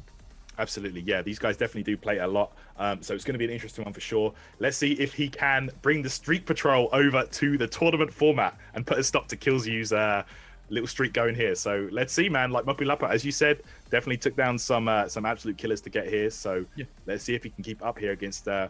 Actually, an interesting point to mention: both these players, very young, up and coming players. Absolutely. I think they're just sort of around the 20 mark, I believe. Maybe less than that, but they're definitely. They're definitely young players that have been putting in that work, and it's interesting to see.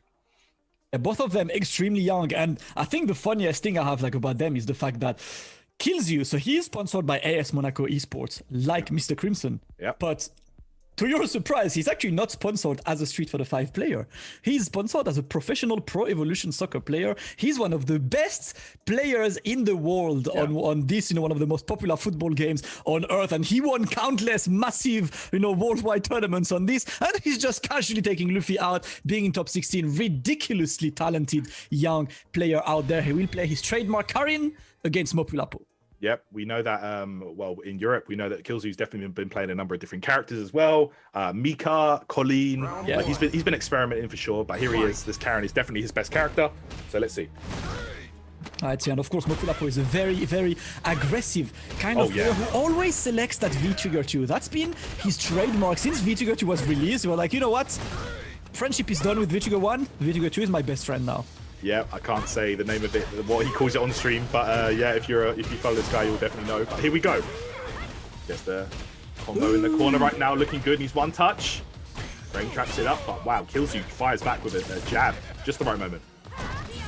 Killzyu now activating, so now have a lot of work to put in if he wants to come back. Gets the first opening on this, gonna build the critical art, so he's gonna be able to get a lot of damage off the next opening. Mopulapo blocking for his life right now. No button pressed, another V reversal. Killzyu keeps the pressure, and all it took was an EX dash low. EX low, listen, he's gonna throw it out there, man. If you've ever played against Mop, you know that he's gonna spend that bar, he's gonna close the gap. Another interesting point about Mopulapo is he is one of the most annoying Borog players I've seen. This guy will zone you out, bro, with Boxer. It's so annoying. Definitely plays in a way that just builds up on your frustration as well. But of course, Killzyu said they do play each other a lot. They do know each other. I don't think he will be, falling to potential frustration, but more to Mopulapo being unstoppable in time to activate that V-Trigger. Are we gonna see one of these grabs? Not yet. For now, in the corner, big damage and the DP to make him respect you. Exactly. You gotta do it, man. You gotta do it for sure. Here we go. Karin right now. Ooh, the jab challenge there, and he gets the conversion. Not enough. Walk up button there. Killzyu maybe tried to jump out. Might have been expecting another one there to close it out. We know that Mopulapo likes to go for those. So yeah, Killzyu right there. Unable to get the job done. First game goes to Mop. That was an extremely convincing first game as well on this one. I feel like Mopulapo is this kind of player. When he gets the momentum on his side, it's so hard to just change it, to just get it on your favor. When he's confident, he will just take the risk that he wants, and it will put you under pressure because you will have to second guess any button you're pressing. Absolutely, yeah. It can really just frustrate you and get into your head. Okay, here we go. Dash up, hard kick attempt. Yo, he's trying to crush Killzyu right now. Absolutely. 10 plus Keeping the frames. pressure on. Yeah, all the buttons are being pressed properly. And Killzone in the corner, but great one. Gets the conversion on this and getting closer. The tech on both sides. Yeah, very nice stuff there. Here we go. There we go, the throw reset. Good choice from Mop. Scary situation right now for Killzone. Okay, there we go. Sweep activate. Everybody's favorite. Okay. Swinging. The challenge there. Oh, that was a good challenge, to be fair. Good stuff. Insane Tyrant, it looks like the momentum won't be stopped. When Mopulapo is on deck, it's extremely hard to just challenge that guy, and Killzone is definitely, tasting how hard it can be, and that's gonna be immediately punished. Of course, Mopulapo keeping the pressure on, getting the low again, and Killzone in the corner. He spent his entire life on that right corner. Yeah, it can definitely become a nightmare, man. Okay, here we go. Activation again from Killzone. This has been the chance where he has to save that. Match point, but here we go, Mopulapo. Defended. Oh my goodness. Crouch medium activation. Gets the scoop. One touch away from taking it here. What's it going to be? Meaty. Oh. He keeps up as he can, but of course, this Karin just needs like maybe 2 openings. Just get that critical art, but no mistake. Oh, that's going to be big. Yep. That's going to be big. Uses the EX. The Virus is going to be there. Killzone can still touch it. No, life's not saved yet. He can still have his life, but watch out. Watch your toes. Of course, you know this is coming. And the crouch jab is going to be enough. Mopulapo will be in top 8 tomorrow against Infectious. And what a run it's been for him. Man, that was crazy right there. That could have gone either way, to be fair. But big shout outs to Mopulapo, who was able to close that one out. And we know that he loves to close those out with the EX low. Killzone knew it, but guess what happens when you block low? You're not moving anywhere. You're just sitting there. You're stuck. So, yeah, good play from him. Absolutely good play from Mopulapo, and just validates it, gets to top 8. That guy is always a threat. I do remember him at Reflect last year, the Capcom Pro Tour ranking in London, where he made a top 8. I would say to everyone's surprise, because that was like before a lot of us knew him. We only like saw him in a couple of like Winner Stays On, but he's always been grinding the game hard. He's one of the guys at the forefront of the whole EU Strike Patrol thing. He's been like having a lot of fun on the game, and all of that grinding has been rewarded with a top 8 on a CPT. Exactly. He's definitely been grinding out. He's improved a lot as well. Like, let's say a few months ago, like Mopulapo, if I see him in a bracket like this, I'm not even expecting him to make top 16. But here he is in winners top 8 now. He has a chance to really make a name for himself. So yeah, well played to him. Well played indeed. So that closes our top 8 winners qualifiers side. We will have 1 Frenchman and 3 UK. That's going to be Gunslinger versus Mr. Crimson in the first game tomorrow. And then Infectious versus Mopulapo as the second game. We are now switching to this absolute Shark Tank of a losers bracket. 4 players will make it through to top 8 losers tomorrow. 4 games for round 1, and then we're gonna move to round 2. So you can see there that we're gonna have Akainu Eddie Terminal, then TKR Soundboy, Shivs against MQS, and then the big one, Problem X against Luffy. Still incredible to have this match like so early in in this tournament, but it'd be like that sometimes. Exactly. That's a crazy one for sure, and it's gonna be explosive and exciting. So I mean, before that, we've got 3 other games we need to talk through that are also going to be explosive and exciting. We've got some insane players right here. Akainu, as you guys, if you follow CPT, you definitely know about Akainu. This guy has been putting in work in previous seasons with that Guile. Yeah. Just an absolute beast with that character and a very, very strong player overall. AD Terminal actually might be a guy you guys are not really that familiar with. Like he's a very, very strong player in the UK, from the UK. Urian player, very explosive. The most electrifying Urian. The most electrifying Urian in the biz. Yeah. So yeah, he's definitely going to be bringing some hype for you guys. So this match should be a very explosive one, I think. Definitely a fun one. So we have, of course, Akainu. No need to introduce him. He's done really well. I remember 2 years ago, he missed that Capcom Cup qualifier by like maybe 30 points. That was like so close. Had a great season. He was unfortunately, couldn't make it. And of course, today he beat Takamura twice in the pools, and he lost to Gunslinger in winners final. That's what sent him into this position. AD Terminal though had quite a long run because he was sent into losers quite early, and then had to run like 5 to 6 games in losers to go all the way to that top 16. So that man has had more than enough time to get warmed up, get ready. He will have to face Akainu. The winner of this match will be facing Killzone for a top 8 position. Exactly, that will be exciting for sure. But I think we're just getting the players in the lobby right now to get ready for you guys. But man, just looking at this losers bracket, I'm just like, bro, this is ridiculous right here. Also, I think we need to talk about Soundboy, man. This guy's been putting in work as well. Extremely improved player. You know, he's come a long way. Plays Cody, you know, not an easy character to get results with. And I'm looking forward to his match with TKR for sure, man. That should be great. Absolutely, that's going to be a very interesting bunch of matches there. The players are in the lobby. We're getting ready for the next match of this. And of course, remember, this is Capcom Pro Tour EU West. We are live on a variety of channels. Of course, on Twitch, we are on YouTube, on TikTok, on Instagram, on Twitter. Do make sure you hit follow on the Capcom Fighters social media account. Absolutely ridiculous one. To follow, of course, for all of the content. We've got so much Street Fighter 5 content going around these days that it just never stops. And today it's EU Street Fighter goodness to decide the one last qualified player in Europe. And to me, the biggest thing about this is not only to decide the one player who will be qualified, it's rather to decide who will not be qualified, because remember that between 3 people who are like, you know, well acquainted with Capcom Cup, Infectious, Luffy, and Problem X, only one of them will be qualified. But of course, behind this, there is Hurricane. There are so many players who could make it as well.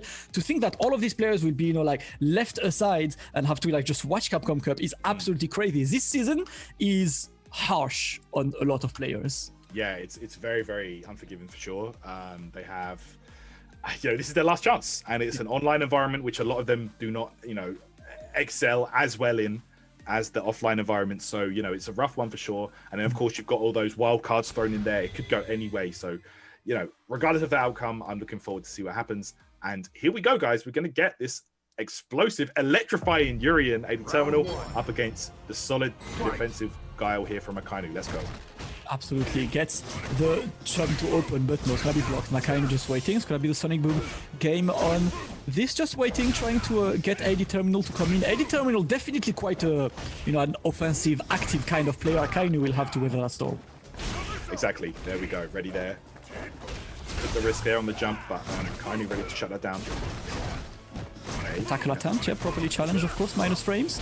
Gets this, clean anti-air, Akainu's looking solid, trying to get the throw, but not happening yet. And now, AD Terminal is on full V-trigger, so you know the schmixes might come anytime. Hell yeah. Ooh, that was nice. That was very nice. He was ready there. Sent out that Aegis. Very fast start up on that one. So, counter hit time. I think he actually could have killed. Oh, yeah. That's unfortunate. That was one little touch away from a kill, not happening on this. AD Terminal with a bit of a risky jump on this, and now he's gonna have to find the way in. I like that. Charges the fireball, charges the EX fireball, but look at this. Nullified V-trigger. That's kind of a win for AD Terminal right now. Yeah, for sure, man. I think he could have killed off that counter hit because he went straight into a medium. If he got Crouch Fierce there, I think Akainu was dead. Right, here we go. Oh, no. That sucks. Because you could see him go for the Crouch Fierce as well. Like, it was about to come out. Just That's a bit late, unfortunate, yeah. Akainu just wins off a clean jump in, but a great start by AD Terminal immediately. Sending him in the corner, putting the pressure, gets the EX tackle. Akainu is put in the blender. Yep, here we go. Ooh. Just saving himself from stun right there. Okay, here we go. Trying to pressure away. Unwent here on this. Let him escape the corner, and what? Gets this! Listen, he will do it in situations you didn't think were possible. How did he know he was going to drop the combo? Like, what? Listen, when you know, you press the buttons when you feel like it's time to press them, and AD Terminal has been successful at this, but these jump-ins have definitely not been, hard jump-ins to anti-air, really. Uses the mirror to just get this one. He's gonna hide behind, but that's kind of a wasted V-trigger, but that's okay. Gets the crouching medium. Yep, shimmy. Yep, AD Terminal getting the round, keeping Akainu under pressure. All right, here we go, guys. Right back here. You're in a character that I think that, definitely, well, in previous seasons of the game especially, can struggle against Guile. Guile does super well at zoning out characters like Urian. Okay. Absolutely. Let's see you. All right, Alright, need to be so careful right now. This situation there, he's so ready with the flash kicks, man. Yeah, I don't really like. I've got to say, I don't really like those jump-ins by the terminal because he's got a crouching guile and he's just casually like jumping on you. That's literally an invitation to anti-airing me easily. The dash-in is gonna be stopped by the Sonic Boom, and now AD Terminal will need to find a way in to activate that V-trigger, get a mix, get a good position, but he will need to get through the Sonic Boom barrage. Oh, that was a beautiful. He punished it right there. That was so nice. Schnicks. Landing frames. Oh! Woo! He got hit, but no conversion. Yeah, from there it was tough because I think he was still in recovery. Yeah. Okay. Obvious also to get away, no fireball accepted on this, and just one touch needed. The overhead is gonna come from above, and that's gonna be Akainu to get the game, but an extremely disputed game number one. Yes, that was a very, very back and forth right there. Akainu though, man, like it just, I don't know, man. Like this guy, it seems like sometimes he has good days, sometimes he has bad days, but when he's having a good day, he looks unbeatable, bro. Sometimes this guy is just on fire, I swear.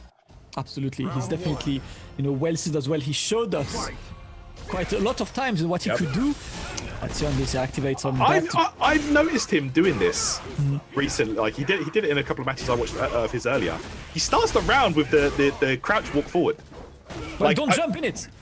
Bro, I've seen him do this. Like, it's interesting. Yeah, I guess it's just for the jump. So, okay.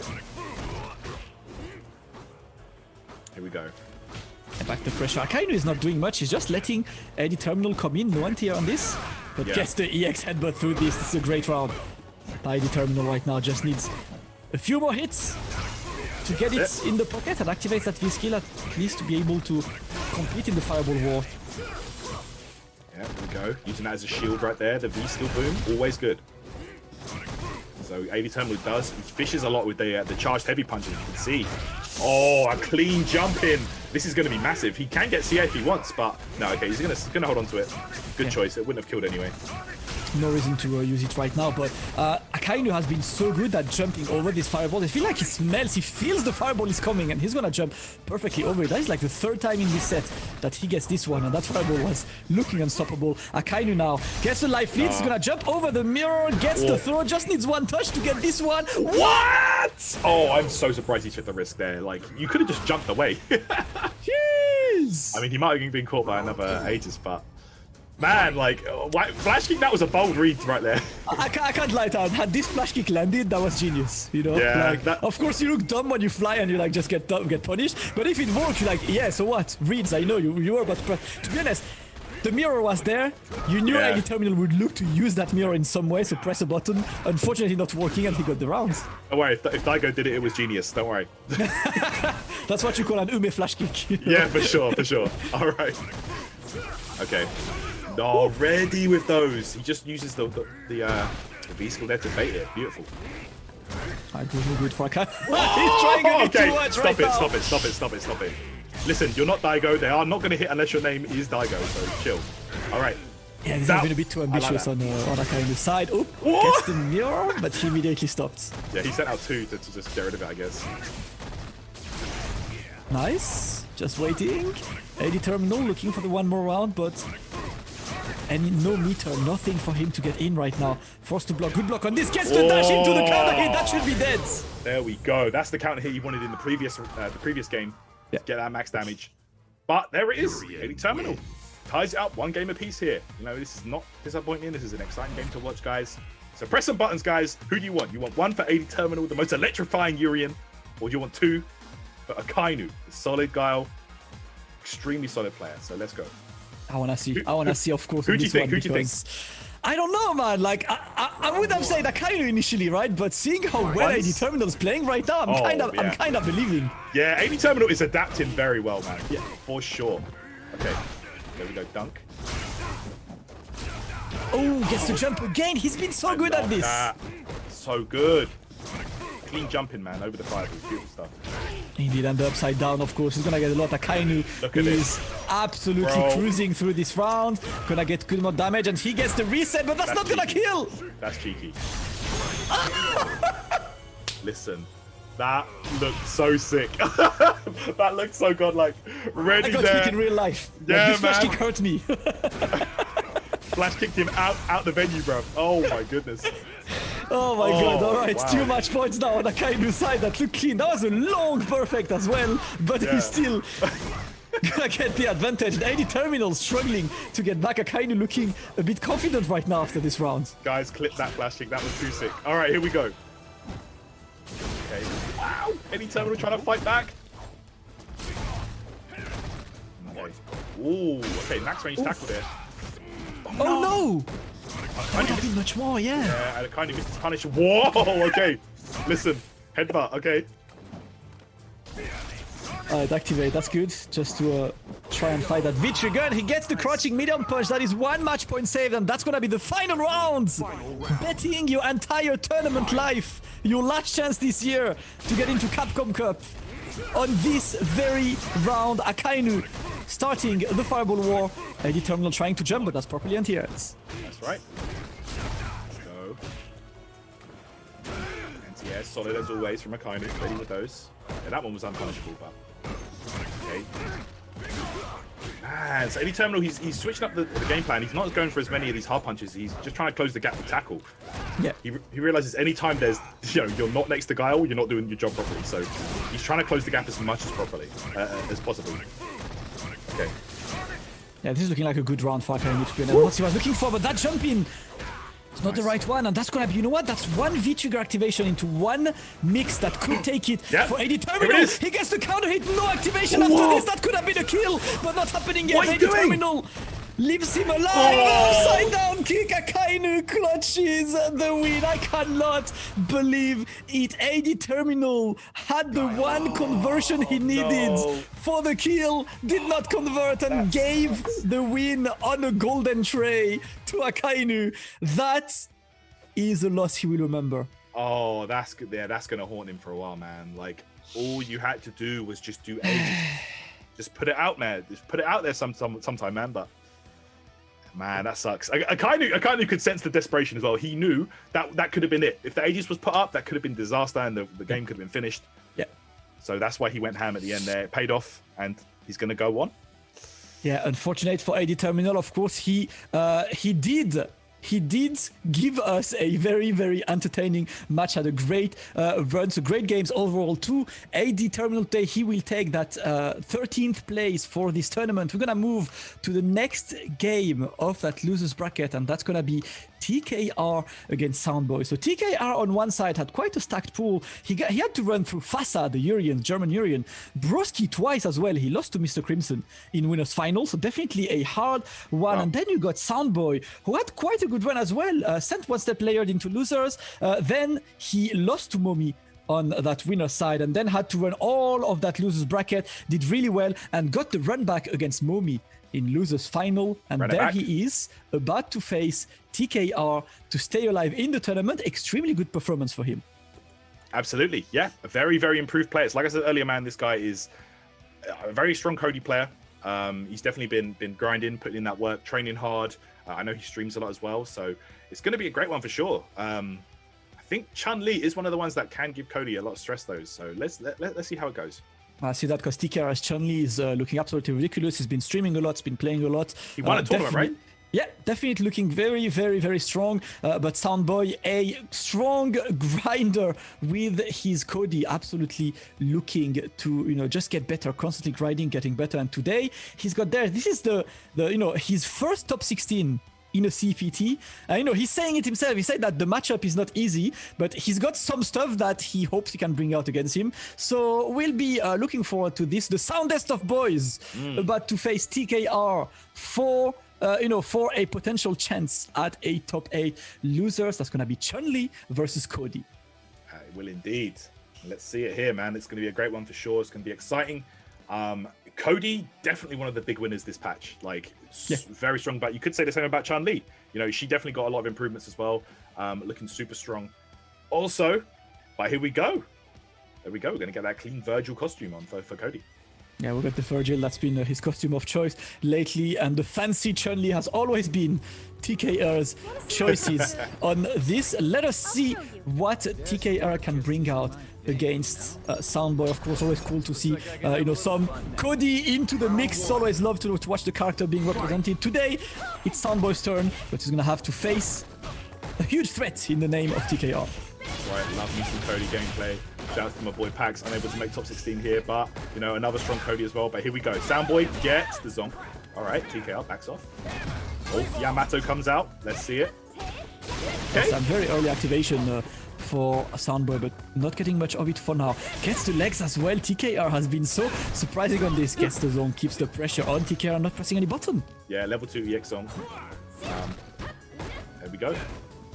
Always a great option to throw out for Cody, man. EX Sunk plus on block combo on the level 2 version. But oh man, that closed it out. Good stuff from TKR. Good awareness. Stuff indeed. TKR has always, you know, the good awareness, always trying to go for like the biggest damage he can on these situations. And that's a clean first round. But the EX Song to open this one gets the throw. Soundboy looking to get the momentum and he gets it right now. Crush counter. You know TKR is looking for the EX spinning bird kick right now. And that's gonna be blocked. That is perfectly baited. One touch for the stun, but the throw is gonna save TKR. What happened there? Soundboy, that had to. That was definitely not the most optimal combo. I think he was looking for the stun, to be honest, on this, because one touch would have been a kill. Yeah, but you know, just waiting now. There's still Grey Life being built on TKR's side, and that's gonna be good damage. Now Soundboy actually gets this one perfectly and gonna get the round. Thankfully, that round was an extremely good one on his side. Yep, counter hit, Zonk, ridiculous. Like counter hit level 2 Zonk plus 5, bro. Oh wait, plus 7, you can get more. Yeah, you can get more. Yeah. Regular hit is plus 5, that's nuts. Okay. Clean anti-airs. Soundboy taking his time, and look at this, using the dodge as well to surprise TKR. Look at this again, that is perfect spacing for that V-skill too, the lesser used V-skill really on Cody's side, but Soundboy is making it work. It is time for the rock to come in, but that's gonna be EXSBK'd. Okay, that's not good, that's not good. Oh, what happened? Here we go, and the TKR, this V trigger is so scary, bro. Ridiculously scary. He will kill you in one touch anytime. Still on this. Ooh, Cats keeps it. Plus, and the rock's gonna save, but no conversion on this. And he tried to dash, got thrown. Soundboy not working, but getting it through. Still working. That's it. That was guaranteed. No V reversal available. And of course, TKR knew that the round was his. That was an extremely close one. Soundboy is putting in a lot of work, but TKR has been successful at keeping the hopes alive on his side. That was an exciting match. That was a fast-paced game as well. Honestly, it could have gone either way. Like, I feel like Soundboy definitely has the right idea here, like really just pulling on the pressure. But man, TKR is so good. I don't know what it is about TKR, but in these clutch situations, he just always finds a way to make it work. Do you know what I mean? Like, it's really, really interesting to watch. I feel like he's with the kind of player who doesn't really like change under pressure. He just plays his game. He doesn't really, falls victim to panic decisions or anything. So that's definitely a great strength on his side, and he's gonna get the opening this time into the throw. Soundboy trying to get some pressure and gets that EX song into the activation. All right. Okay, here we go. So the sword is out for Virgil right now. Motivated. The man is motivated, but for now, Chun-Li is definitely giving him the works. He's catching them hands, and he's in the corner. No conversion. That could have been the kill for TKR. He's trying to get the jump, and he's getting a simple, clean jump that is 2 match points for TKR. Damn, this is Marvel 4. Chun-Li top tier, bro. Punching up Virgil. What's going on? Okay, here we go. Forward throw to the corner now. Gets a meet on this if he wants. Just walks up, gets another throw. Oh! What's gonna One touch. You know, it's in the stun, but no, could not get it on time. The stun is being recovered on TKR's side, and he committed to standing roundhouse. That's gonna be big damage. Yep. This is how the last game went though, as well. Like, he was close to stun, but TKR still made it happen. Woo. There we go. Wall bounce off the level 2. No follow up. Okay. TKR just says, get off me. There's no follow up. Yeah, he tried. The range was not correct, and that's gonna be big for TKR right now. It's gonna put him in a one-touch situation. Uses. No, he can't keep up that, right? Surely he can't. No way. No way. No, don't make me lie, but gets the throw regardless. TKR gets a convincing 2 games against Soundboy. That was ridiculous. He looks sick, bro. Like, he was looking super good that game. You can see why this guy, you know, he's been winning tournaments recently. He's been putting in the work. Yeah. And that hard work is paying off for sure. I mean, he's always been a good player, but recently, you know, similar to Crimson and those guys, you know, he always wants to try and stay on the same kind of level as them. So he's been stepping up as well. Soundboy was not meant to be, unfortunately, but hopefully we see some more of him in future tournaments. You know, Salt Mine League and stuff like that. He's a really good player. So yeah, definitely one person that we want to see more of, because that Cody, not gonna lie, was an extremely fun one to watch. So we got TKR who's gonna have to face Hurricane in a 1-2 for top 8. That's an extremely fun one to watch. But of course, 2 more games remain in this losers round 1. That is Shivs versus MQS, and of course the big one, Problem X versus Luffy. Of course, it's on twitch.tv/Capcom Fighters. We are live on different platforms. Whether it's YouTube is your jam, whether you want to watch on Twitter, whether you're on Instagram, TikTok, Facebook, anywhere you want, do make sure you hit that follow button on Capcom Fighters for all of the Street Fighter 5 content. The Street Fighter League is back as well, and it's looking extremely fun. I was watching it on a Thursday. Definitely great to watch some offline Street Fighter again. A lot of content coming your way, guys, but we're gonna take a very quick 5 minutes break and then back with Shivs versus MQS, and of course Problem X versus Luffy. Get stocked up on snacks because we've got sick games coming. See you in 5 minutes. Let's go, guys. The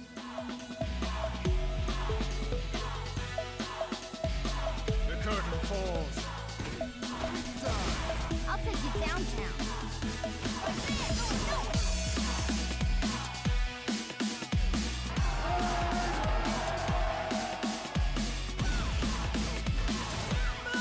That's how you start the fight and finish it quickly. Let's have some fun.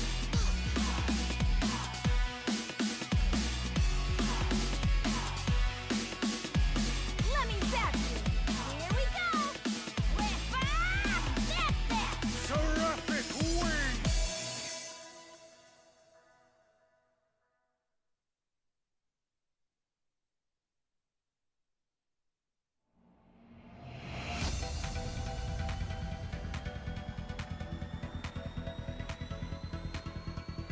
Go beyond the battle. Get ready. Destroy! Begin!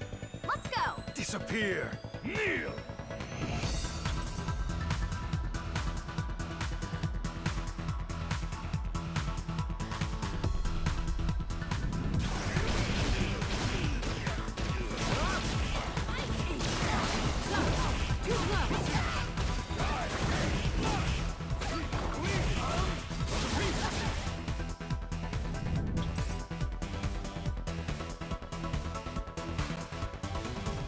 You do not have the strength to crush the spirit of the king. All right. I really like to exercise, and training is a lot of fun. Time to meet your death, vile insect.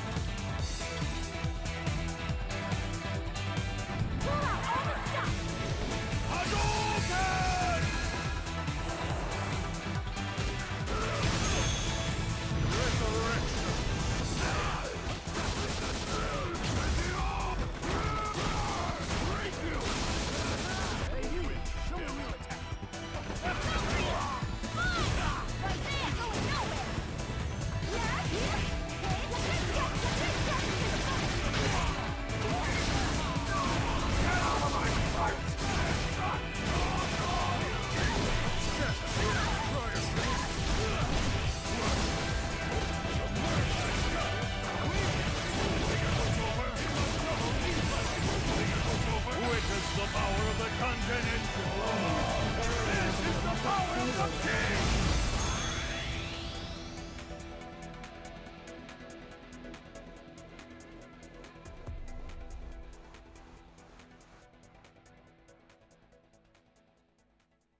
Welcome back to the Capcom Pro Tour EU West number 2, aka the final online CPT in Europe to decide who will get qualified and who will be the second EU West representative to Capcom Cup. We've got 6 sets remaining and 6 ridiculously hype sets remaining.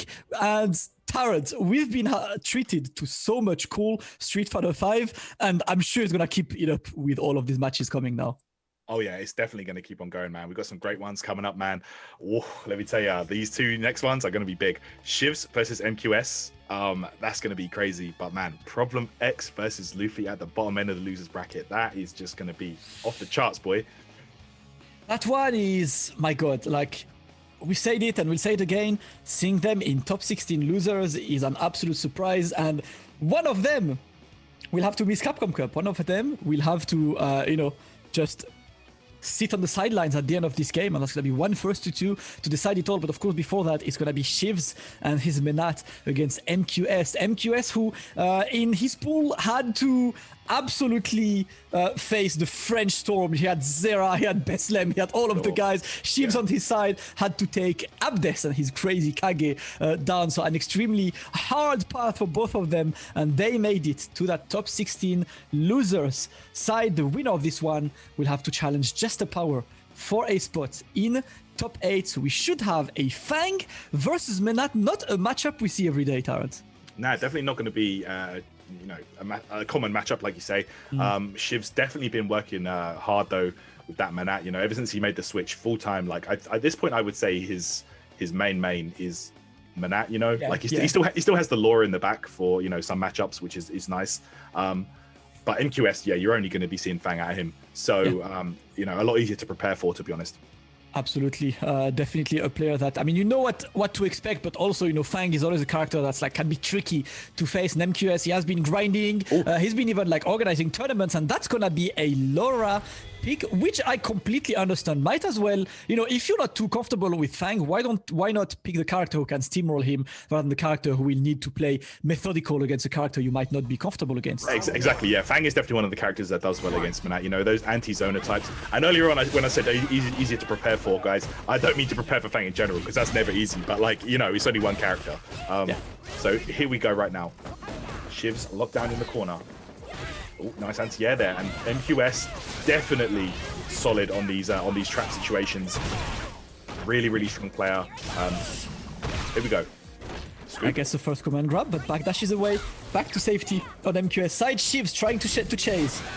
Not yet. Oh, I'm not sure what he did, but got hit by this one, and the poison is building up. Gets the back throw. MQS on this one. The backdash was great on Shivs, and it's party time.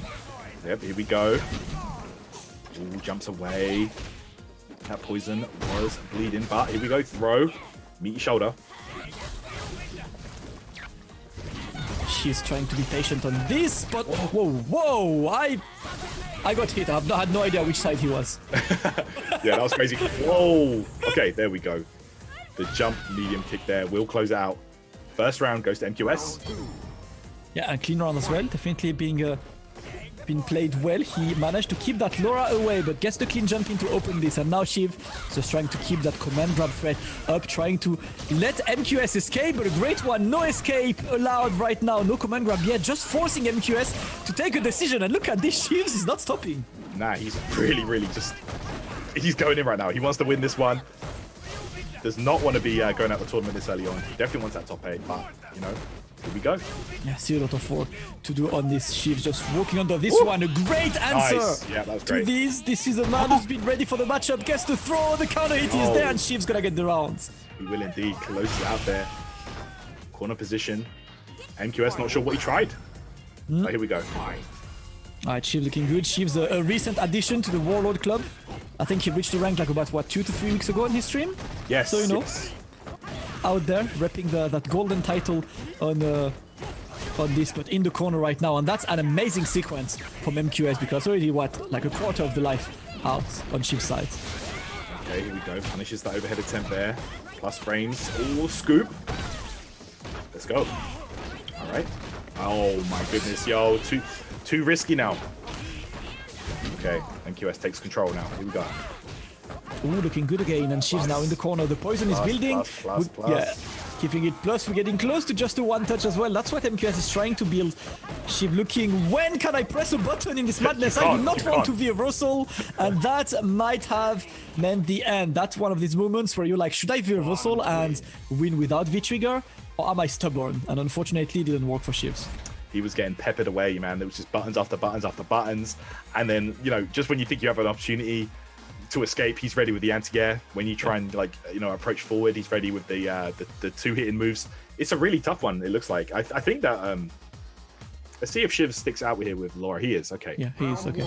No Menat. I understand, that's no reason to pick Menat when Yeah, you have I it. agree. When you're proficient at Laura in this matchup, that definitely should be key on this, and trying to get that jump not happening. The pressure is there. Fang once again. I think the pressure gets away, but keeps the pressure on. Shivs still looking, how do I escape these situations? Let's find out. Okay. All right, nice approach here. And MQS, the spacing has been very good. Look at Absolutely. Very clean spacing on this, and trying to get this nice one. That's not gonna work yet. Trying to get on this same side. It's gonna wait. Shiv's forced to block. And MQS is just pressing button at this point. That was a great move punish. Not activating yet, but now Tyrant. Everything could change right now. It's party time. The command grab lands. Shiv gets the sweep. Oh, he got it. Gets the That's EX command grab, and that's all he wanted. It is party time. I am having fun. Listen, man, Laura, when she activates that V-trigger, it could be disastrous for you, bro. Like, you saw right there the explosive nature of this character in full effect. Fang just couldn't escape, bro. He was just getting rushed. That has always been Laura's strongest point. You know that when she activates, you're not gonna have fun for the next few seconds, and it worked perfectly for Shivs. Party time indeed. She loves that. Okay.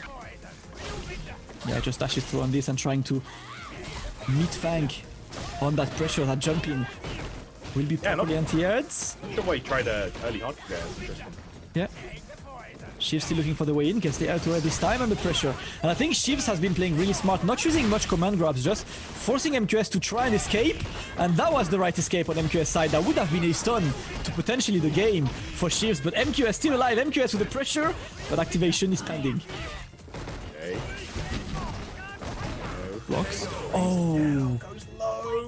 Closes out here, guys. We're going to... this is set point, both players, right? Set point for MQS. MQS. Sorry, Shiv still needs more effort on this, and a great answer. Gets the EX command grab to get through on this one, and lots of backdashes from MQS to get away from these situations. Yeah, he's definitely been backdashing a lot. Here we go. Nice. Gets the meaty combo. Great stuff. Back throw time. And again, he's looking in a great position right now. Like, regardless of the nature of, you know, like Laura and being able to close rounds out so quickly, this has been a very, very long, drawn-out set so far. Absolutely. She's still looking for the way in right now. Nice. Gets through. Perfect. That's what he wanted. And now on this, trying to keep the pressure perfectly chased. But this reversal was denied. Shivs keeping the pressure on. Doesn't have V-trigger yet, but the command grab is going to land. Yep. What's going to be the One next more one? chance. Crush counter. Oh, man, there you go. The slight walk forward made all the difference. That was the difference between that fireball combo and a not. So great stuff there from Shivs. Gonna tie up one game apiece here. Let's go. This has been a great match. I don't want it to end, man. Keep it going, man. That's definitely a very interesting opposition of styles as well. Shiv's really struggling under that Fang pressure, but all he looks for is to just be the one putting the pressure on. I feel like it's been the entire match. Both of the players look to not be the one on the receiving end at all, because both of them have all trouble in the world to get away from the opponent's pressure. Exactly.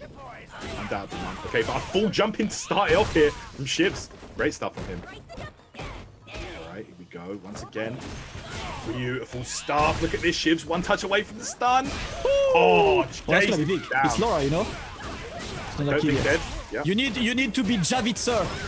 You need to be more Javits, Shivs. Yeah, optimalist. I'm sure Javits has a 850 damage combo in this situation. Yeah, he's gonna get the tweet ready. Actually, like that. Shout out to Javits, man. Yeah, absolute legend, man.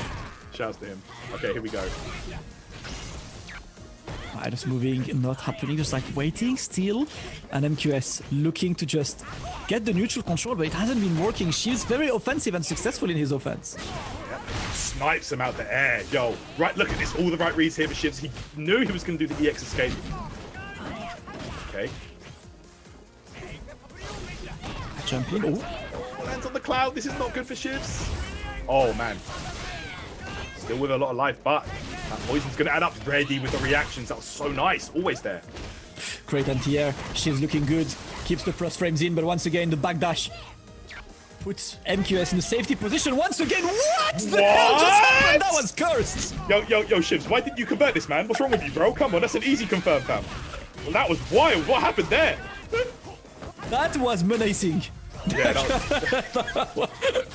that was definitely cursed. Cursed footage. My god. Cursed gaming today, but Shiv's still looking good. He's got the V-Trigger active right now, so he can put the pressure whenever he needs. He's just taking his time because he's still on the life lead, actually. He doesn't need to get too much on this. Oh, no, the command grab's not gonna land, but it's fine. The damage is not big. Wakes up jab to just get away. It's 17 seconds remaining. You can't get hit by that poison, Shivs. You really can't. Oh, he thought it was there. He thought he was going to go for the poison ball. And yeah, the low short will take it. Shiv's going to advance on in the bracket, sending MQS out after such a long, drawn-out set between these two players. That was a great set. What a match, man. Damn. Great set indeed, and both of the players might be out of breath right now. We're like, whew, what a set. All right, we done. Wild. Big GG's to Shivs for taking this one. He will be facing Jester Power in the match for top 8 later today. MQS, great performance, great and very enjoyable Fang to watch. Unfortunately, could not close it, but always fun to watch the guy. Yeah, no, that was a great one for sure. Very, very good stuff. So, guys, we are ready for a big match coming up now. So we're going to be seeing a potential grand finals match in losers round 1 of top 16, guys. We're going to have the EVO 2018 champion Problem X going up against the EVO 2014 champion Luffy. So this is going to be a great match, man. Like, wow. Man, like, I can't call it. We've had so many scenarios of these two going back and forth. Yeah. You know, multiple Street Fighter games, high-level tournament scenarios, and this one should be no different, guys. It's going to be a great one. Let's get a great one, and I think there is an especially huge thing on deck for this one. It's both of these players have never missed a single Capcom Cup on Street Fighter V. Wow, that's crazy. Both of these players have attended every single Capcom Cup on SF5, and actually on Luffy's side, every single Capcom Cup except the original one, except the very first one. You know, the one that had like all 3 games. But yes, these two are absolute Capcom Cup veterans. And this game is going to decide which one of these two will, for the first time in SF5 history, sit out of Capcom Cup. Of course, Luffy was saying that this match is going to be a tough one for him because his track record against Problem's Abigail is not the greatest one. Problem has been doing well with Abigail against Luffy. Chat, let me know which one of these multiple champs, multiple gaming champs, multiple tournament champs, and of course Capcom Cup candidates every single week would you like to see still in? Press 1 for Problem X, press 2 for Luffy. I do not know which side I want to go on this. My only stance on this is I can't believe both of them can't make it. I know, it's really, really crazy to see this. Obviously, you see both these guys are in the tournament, you immediately think, okay, so both of them are going to be, what, a minimum top 4? Well, guess what? That's not happening today. Yep. Someone is going away with a 13th place finish. Which of these two absolute legends is it going to be? Problem X or Luffy? Let's find out. Yep, it's going to be a huge match between these two. Problem, of course, picking Abigail. This has been his solid, reliable pick against Armika, against especially Luffy's Armika. He wouldn't pick Abigail against every Armika out there, but knowing how Luffy plays, he knows that this is the counterplay. And I want to see what does Luffy have to bring on the table. He's been grinding lately. He won Salt Mine last week. He's looking, you know, like solid and ready, but both of them in losers brackets. Tournament life is on the line. Absolutely, yeah. So normally we see Problem go for the Bison pick in this matchup. Actually, not a great matchup for Bison, Armika, but you know, the way he plays it, he makes it look good. But for Luffy, he's just given up on trying to use Bison. You know, he just prefers Abigail here because, like you said, he feels like it counters Luffy's playstyle a lot better. So yeah, absolutely. We've seen a Problem picking Bison against Fudo's Mika a lot last year. Yeah, exactly. Abigail is his anti-Luffy pick, depending on like playstyle. So far, it's a very back and forth and slow pace one. You can see both of them trying to hit them buttons. Luffy trying to whiff punish every attempt on Problem side. Gets the drop kick into the pressure. That's not gonna be whiff punished. All right, here we go, guys. Luffy activation station right now. Okay, so spends it for the mix on that. Okay, and again EX spent. Luffy loves those command grabs. He loves those command grabs, but the advantage of playing Abigail is that you're still alive after getting hit by these 3 command grabs in a row. Press the button. It's time to activate on his side. Only 1 touch is necessary for Problem X on this. Just waiting, taking his time. What a conversion! Wow. How on earth he converted that, bro? That is wild. Problem X ready, boy. Damn. Never count this guy out, man. It's like, man, that's so true. Like, this absolute tank of a character, it means that you can guess wrong more times against a character like Mika. Here we go, full jump in.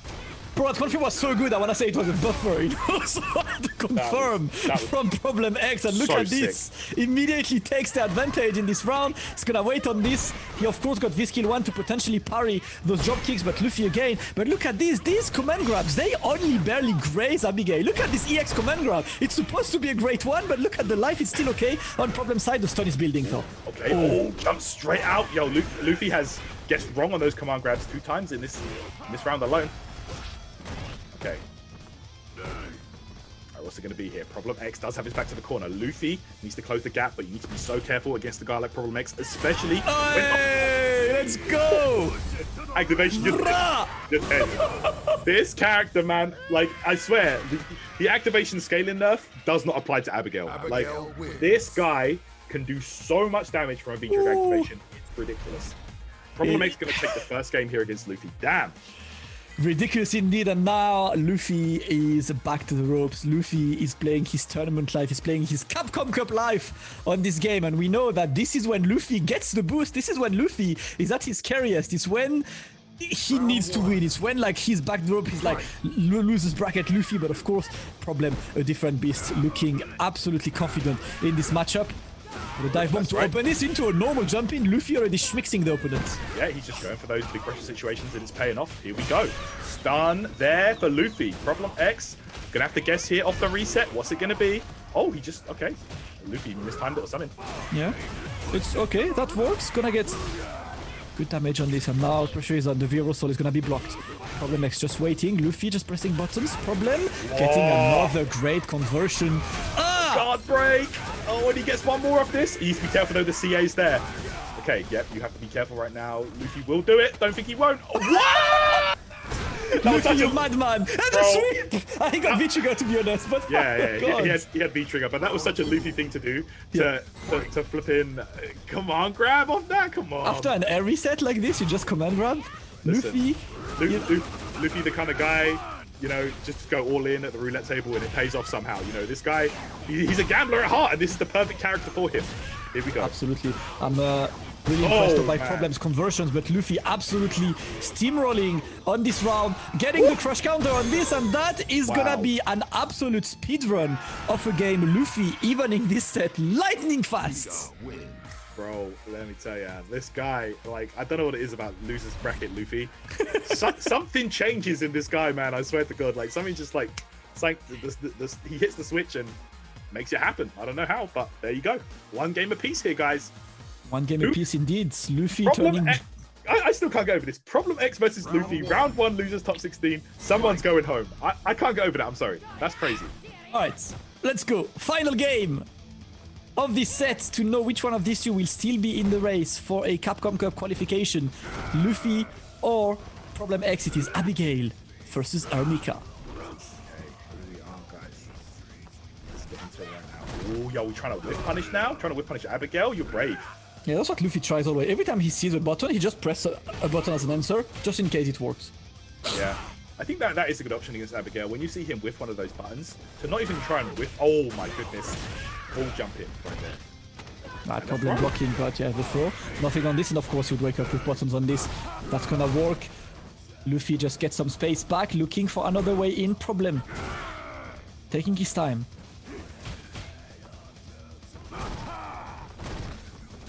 The pressure. Yeah. The pressure gets the sweep. Yeah. And of course you can late cancel that to make a save if you've got V-trigger available, as Luffy did. Oh, he's going for that every time. Yeah. And you can't really do much about that. If you try and jump out, the Deshko might hit you. So, oh man. Luffy has been almost 100% successful in his offensive decisions so far. And right now it's Luffy sitting on 2 match points. Problem had such a convincing first game, but look at this. Ooh, that didn't work. That is unfortunate. Yep, didn't pay off here. Gets the scoop. Oh, wow. Luffy gets punished with that. Of course, it's a great option, 5 frames. Okay, here we go. Stun. Problem X needs to guess for his life right now. He does have CA available. What's it going to be? Goes behind, and Luffy's going to send Problem X out the tournament right there. Wow. That's wild. How much clutch can you fit in one single individual? Luffy is that kind of player who just, like, when he does not want to lose, something happens. My man turns gear second, gear third, whatever gear he went for. Man, it absolutely gear works. 5, fam. Like, I don't know what happened. This guy just hit the switch. Like I said, like, Problem X, that first game was so dominant. Problem was looking super clean, ready to take it. But Luffy, man, fired back. Like, I don't know. He just made it happen. Like he always does. When his back's to the wall, pulls it back. So great play from Luffy. He will advance on in the loser side. And let's see who he will play against next. I believe he will play against Vegapatch. Vegapatch. That's going to be an interesting one. That's an interesting one as well, because I think Vegapatch he beat Luffy in the previous EUS, because Luffy Fang is one of his demons. So Luffy is jumping from demon to demon. So 4 more games for today to decide a top 8 loser. It's going to be Kills You against Akainu. It's going to be Hurricane against TKR. Chester Power against Shivs. And then last, Vegapatch against Luffy. 4 extremely cool sets to come right after the 5 minutes break. Do make sure you stock up on the snacks, on the drinks, and be ready for the last 4 games for today's top 16. We will be back in 5 minutes with more games for the Capcom Pro Tour US 2. Let's go, guys. To go into more detail about how combos work, the 2 terms you need to know about are links. Hey, you! Show me a real attack. And cancels.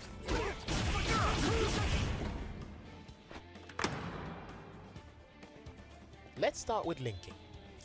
Linking is basically when you input a move within a specific time frame after performing another move.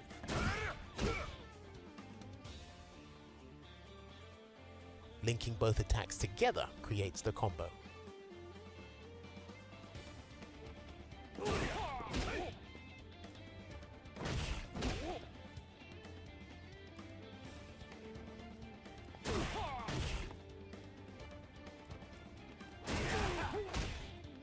Pretty straightforward, right?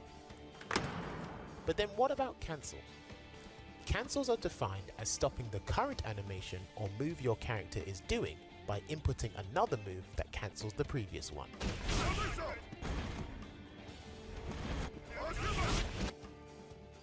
Cancelable attacks mainly apply to a character's normal attacks, which allow you to cancel into a number of moves.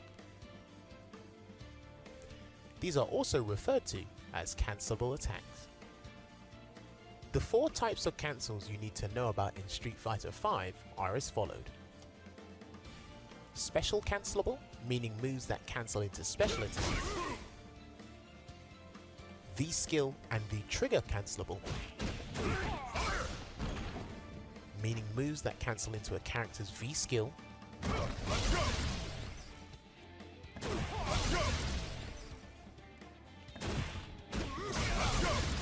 Or V-trigger, which I'll talk about the V system in a future video. Critical art cancelable, meaning moves that cancel into a character's critical art.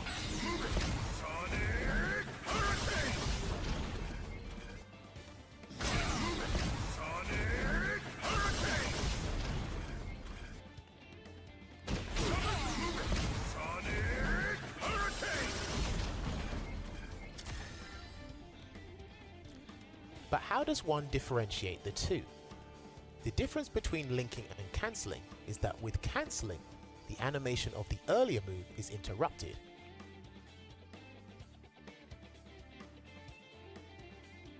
Whereas with linking, the animation of the earlier move is not interrupted.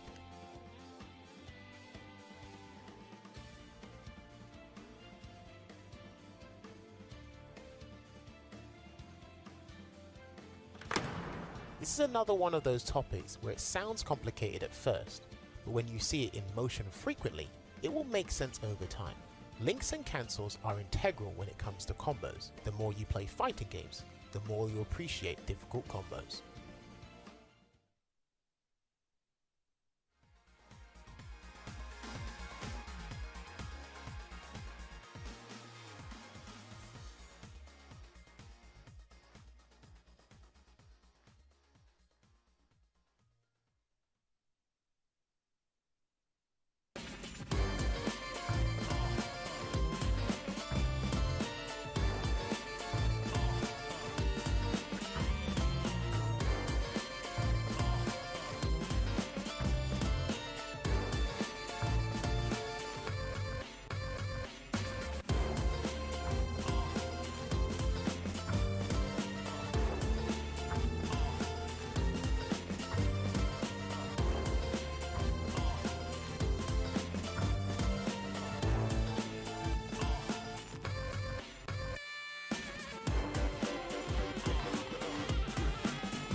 Hello, guys, and welcome back to CPT EU West here on Capcom Fighters.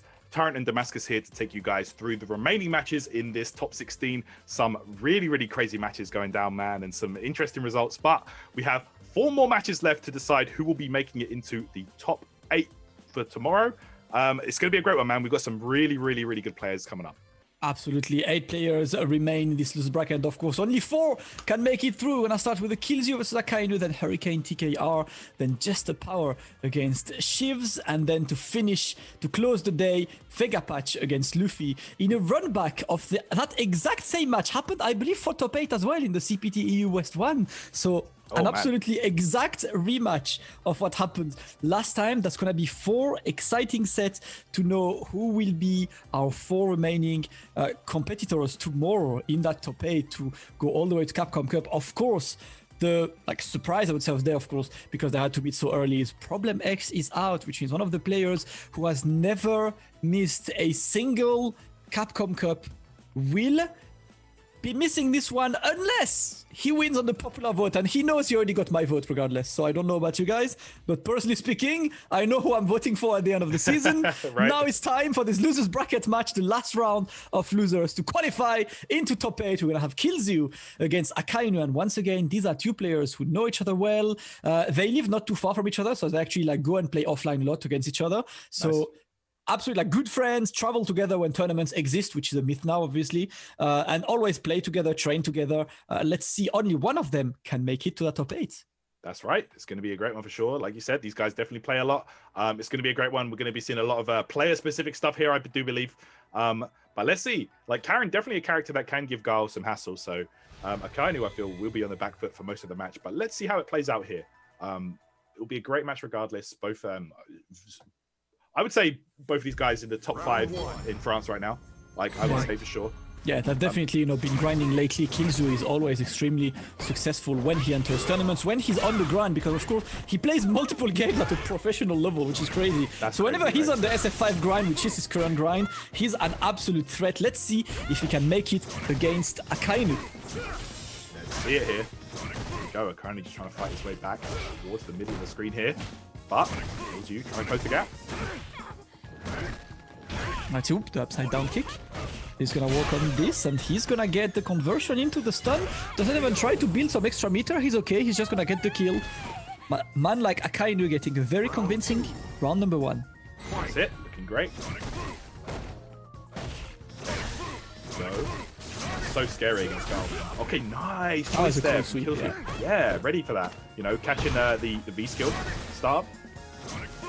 Already with the spacing, of course. He's trying to keep that offensive spacing on this and stops him with the next Resena. Great standing fierce on this, and Akainu is put in the corner, and he will give him his own EX reversal. Wow, man. These guys putting it on the line here. One of these block reversals could spell disaster for the other, but man, both of them putting them out there. Delay back throw here. Nice, just in case of a flash kick. Oh, nice tick throw there from Killzoo. Will tie it up 1 round apiece here. Going to the final round of the first game. Killzoo versus Akainu.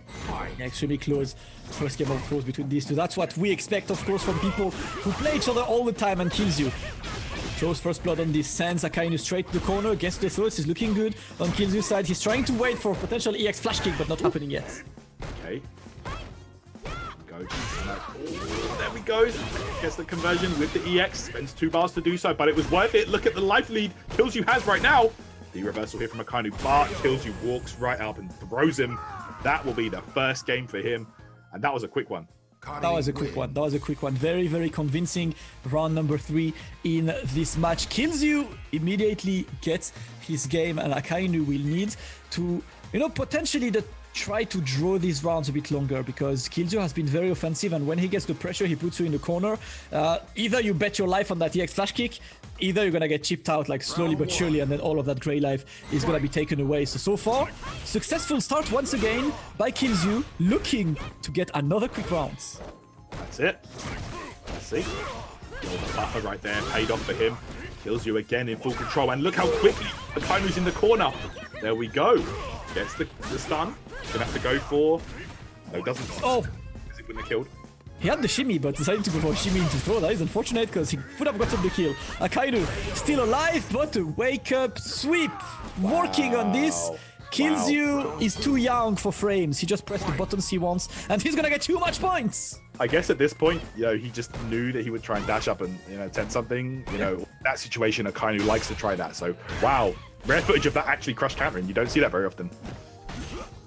Okay. Back to good game. Kills you, still looking. I like the spacing and the sweep attempt in this. Nice. Gets a great conversion as well on this. Kills you, keeps the pressure on. The critical art is up, which means it's pretty much a one-touchy now. Can he get the one-touch? No, it's gonna be activation for Akainu now. Akainu still has a good way. He's got his own critical art as well. What can he do on this? The throw is taken, he escapes. All right, there we go. The boom's out there. The challenge attempt from Kills You, but gets caught by the little boom, of course. Whoa! What? That was an execution error for sure. I don't know why Definitely. he got forward. Maybe he wanted boom, but... Oh, man. Bro, that's all it took. An activation, empty activation into throw. Kills You has always taken the decision that Akainu was expecting the least, and that worked so well in his favor. We will have man like Kills You in top 8 of the CPT EU West tomorrow. Very, very good stuff for him, man. That's impressive. Wow. Like, I feel like you were right. It was the throws that were really just catching Akainu off guard. Like, every time, I don't know, I guess he knew something that we didn't. He knew that Akainu, I guess, likes to just sit there and block. Maybe a bit too much. Got thrown around there by Kills You, and that's going to do it for him. So, yep. Absolutely, I'm definitely looking forward to see more of Kills You. He's the perfect mix between extremely solids and like crazy at times. Like these wake up sweeps, these little like situations that always put you under pressure. Great success for Kills You. Akainu will take 9th place, and we're gonna move to the next game. That is a big one. Hurricane versus TKR. But also, Terrence, I'm looking for this game because TKR might curse the stream with the presence of Seth.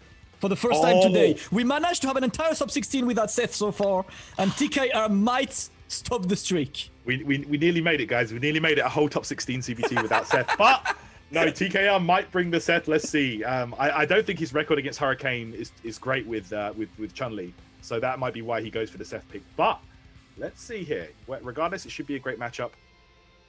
Man, it's going to be interesting to see if he does pick Seth. Like, I feel like that Seth is a character that fits TKR's playstyle pretty well. Like, if I'm honest, that definitely fits his playstyle, his crazy playstyle. So. Absolutely, that's what I want to see, and I'm not sure yet who he will get for this exact matchup. It's the first 2-2 versus Hurricane. He can either get Chun-Li or Seth. And to be honest, like in terms of pure like play style, I feel like TKR is one of the people who can actually annoy TKR. Hurricane, because TKR is a very active, constantly offensive kind of player. So when you play against him, you can't really get in a dominant position because he's always gonna try and go faster than you. And Hurricane's specialty is to completely choke you, to force you to like not press buttons, wait, and have to block all of Kami's offense. TKR is quite good at countering this kind of playstyle, but which character will he pick right now? Is the stream gonna remain blessed? Or is it time? Let's find out. Are we gonna get some Chun? Or are we gonna get some Seth? Let's see. I agree with what you said. Like, TKR is that very, very active play style. He's here to annoy you. He's here to, throw a spanner in the works and just really throw you off your game. And it is going to be Seth, guys. We are getting. Okay. Sorry, they got the wrong stage, but I did see Seth there for a moment. So.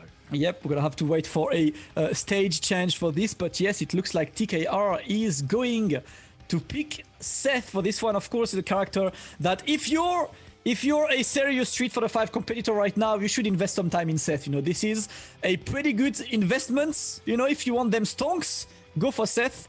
Get all of the dividends you could get with one character pick. Yep, we have been seeing that character cause an absolute madness as of late. For me, this character is top 2 in the game. Like, I can't put this character below top 2. He's absolutely ridiculous. We've seen, I mean, if you guys have watched the Street Fighter League on Thursday, you will see that everyone was having a pocket Seth or a main Seth, from lots of players and stuff. And I think especially like Angry Bird has been, to me, the most impressive Seth, that I've watched on Street Fighter 5 over the last few months. I mean, Angry Bird was an OG Seth from Street Fighter 4, yes, ridiculously strong Seth in that game as well. So it makes sense, you have that connection to the character. You want to go back and play some more. So. Yeah. He's the one, but of course it's gonna be TKR. He's been investing time into Seth because of course he saw that Seth can be a huge threat when mastered, so he's been putting in work and he's gonna try to put the pressure on Hurricane with his Seth. Look, Hurricane, Kami, TKR, Seth. TKR could still go to Chun-Li if he sees that the first game is absolutely not working, which, I mean, I still think Seth is like a very, very solid pick for this. So let's see, Hurricane versus TKR. Do you believe in TKR for this set, Tyrus? I mean, TKR can definitely do it. Like TKR, I feel like if the momentum is on his side, he can beat anybody, literally anybody. This guy has been so explosive in the past, numerous occasions. Gfinity champion. So yeah, I feel like he can definitely do it here. I think does he have a win over Hurricane? A tournament victory over Hurricane? I don't think. I don't know actually. Yeah. I swear I've seen these two play and it was like a really good match at some point. But let's see if he can bring some of that magic here with this Seth. Let's find out, guys.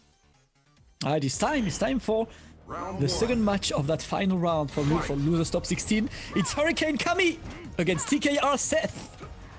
It is indeed. So here we go. So TKR opting for this is how you can see it's the easy mode Seth when you see V skill 1, V trigger 1. That's just I don't want to have to think, I just want the easy mode version. Listen, it works, it just works. Let's see on this, trying to keep the pressure on that Seth side, and Hurricane just backdashing away to safety, trying to keep his lead on this, but TKR being very offensive. Okay, here we go, activation time. We'll throw in the corner. Whoa, okay, let's go. I guess he knew. he knows TKR likes to throw out those reversals, the EX Spinning Bird King. So, yeah, I guess just bursting through the DP. Hurricane knew it, punished it. Yeah, might as well. Okay, here we go. Now, let's see, I just ran a quick check on the Game 2K's database, and there is no record of Hurricane facing TKR in a CPT. So interesting position that we're seeing there. They might have faced in Gfinity. I'm not certain about this one, but for now, it's on Hurricane's favor. Checking the dash on this activation station, and that's gonna be no anti-air on this. Sometimes that can actually be worse if you haven't played them in a tournament setting because you don't know what they're about. They might just do the craziest stuff and you're not ready for it. So. Let's see. Okay, nice, gets the back throw, yeah. Good one here for Hurricane. Ooh, you need to be so careful right now because Hurricane will try and snipe you with that CA. Of course. Don't do anything that's at -4 because he'll be ready. Absolutely. Wait, and that's exactly what he wanted. Just another day at the office for Hurricane. That man will confirm a critical art from anything in the entire world. That is a clean first game for Hurricane. Going up 1 immediately. TKR will have to put in more work. Very nice. And now that I think about it, Kami might actually be one of the only characters in the game that can consistently punish Seth crouching hard kick with actually true with CA, because that button just has it's -4, but the pushback is like you can't punish it. Yeah, so it's -4, but good luck, having the distance for it, Exactly. So yeah, I think that that's an interesting one. Anyway, here we go. Opening, though, that was a nice anti-air from TKR, but Hurricane getting the offense, drops this. TKR gets back on the offensive side. Go, spends the bar. Oh wow! No, I'm having flashbacks of the previous game here. Yeah. This time the shoe's on the other foot, and he's going to get the kill here. Yep. That was a fast round. 20 seconds needed for TKR to get this round number 1. Can he immediately get the second one and even the set up? Hurricane getting an empty jump and immediately into the crouching medium punch. Get the throw. Hurricane's offense looking good. Here we go. Okay, caught him out the skies there with the axe kick. Just walking away and trying to see more axe kicks again. Hurricane trying to meet him in the air, but definitely a hard one. No air throw yet. Wow, chosen. He's holding up forward. He's literally just doing nothing but axe kick. It's called neutral game, Terrence. Yeah, man. you got to learn from the best. Come on. Oh, trying. Ooh, that is a great conversion, and that's gonna be a dead Seth. Hurricane offering himself a first match point to join that top 8. Yeah, that confirmed was actually max range. It looked to me like it might not have even reached, but good stuff from Hurricane for the awareness. Nice, there you go. And Cammy's DP very active on the way up, so it might actually be a good tool against those dive kicks. Okay. Okay, the buffer, safe buffers, we've got those. Keeps it safe. The execution error right there. This is what happens if maybe you're not a Seth main. You might, like, you know, learning the character, you might mess up some of these axe kicks now and then. Oh, right. Wow. I guess the dashing as well. Look at this. Hurricane immediately challenging. No anti-air on TKR side, and watch out. The reversal might come, but Hurricane's on full CA right now. All he needs to do is to wait, be patient, and get that critical out conversion. The reversal doesn't let him escape, and more pressure on this, trying to get... I mean, he got TKR to waste some of that D-gauge. That's important enough to me. Okay, here we go. Oh, that's going to be a punish into the CA. And he does have the buff in the V-Trigger 1, so this is going to do chunks of damage, bro. This is going to do so much damage. Look at that. All right. Whoa! Oh, no! You could have... That was definitely an execution error. That was definitely a critical art, Terrence. Spiral arrow came out, Hurricane. He even activated V-Trigger to have enough time to buffer that super correctly, and unfortunately fell victim to an execution error. He could have just jumped in. Yeah. He could have just done a full jumping combo. But I guess he just wanted to just get that CA. But that was definitely an execution error, yeah. I've still got to say, Seth's damage of accidental hits, like, is absolutely unequaled in this game. It's like when he's in V-Trigger 1, any stray hit gives you 300 plus damage for no reason. Exactly. You just do those safe buffers you've been doing the whole match, except now they do like 400 damage. So, and then more if you've got CA. So, that's good. And that's the thing. Sometimes trying to use that V reversal with Cammy, that was nice. Yeah. With Cammy, it's a risk because, you know, it's different type of V reversals. She switches sides. She jumps off the ground. You know, it's not always the best one here, but let's see if this can change. TKR activation. And here, clean. That gets the conversion, and the activation gets a clean one. Hurricane offering himself 2 more match points. Yeah, very, very nice there. Let's go. Oh, full punish. That did a bit too late on this. And big damage gonna put him in the corner as well. The reversal to get away. And of course, you can't go on that air-to-air challenge unless you go for the air throw. I've seen Hurricanes in it once. Maybe a bit more, but great spacing by TKR. Yeah, this is a ton. I think he could have gone all there, honestly. All right, here we go. Nice. Oh, that's gonna be big. You're gonna pay. You're gonna pay. That's gonna be big, and he uses the critical art for the maximum damage.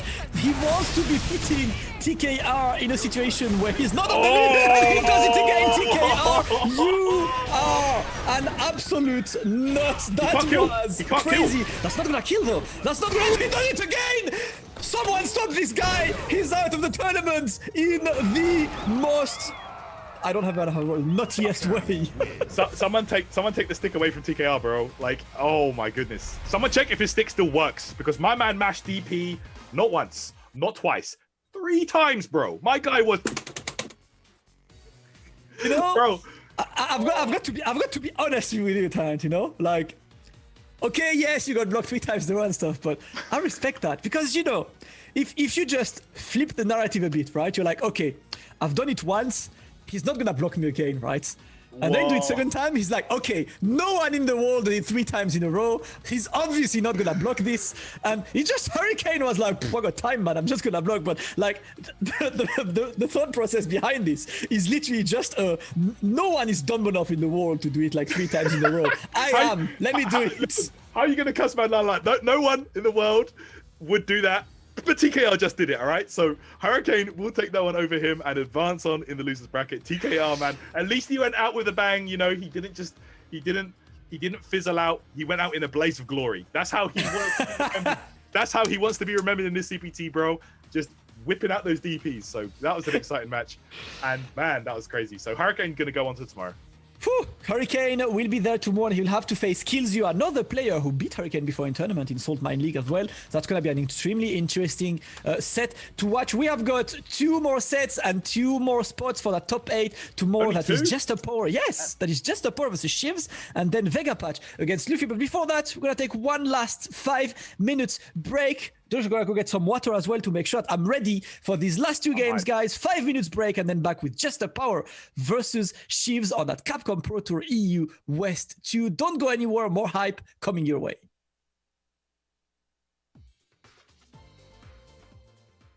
Paraneuro device expansion completed. Pseudo personality asset is imported properly. Biological brain connected. Doll unit 0. Startup sequence will begin. Well now, little piece of junk. Time to wake up. Doll unit 0. Activated. Well, Jordan, who is a piece of junk?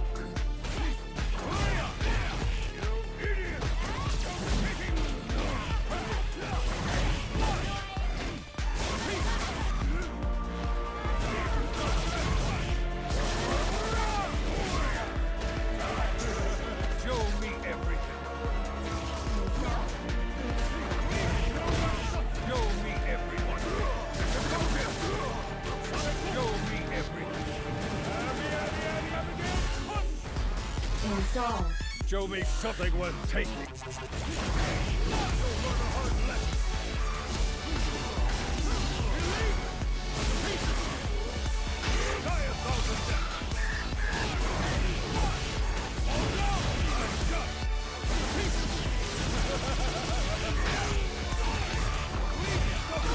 Your data is now useless. Witness the power of the content engine. This is the power of the king! Your data will reside in me for eternity.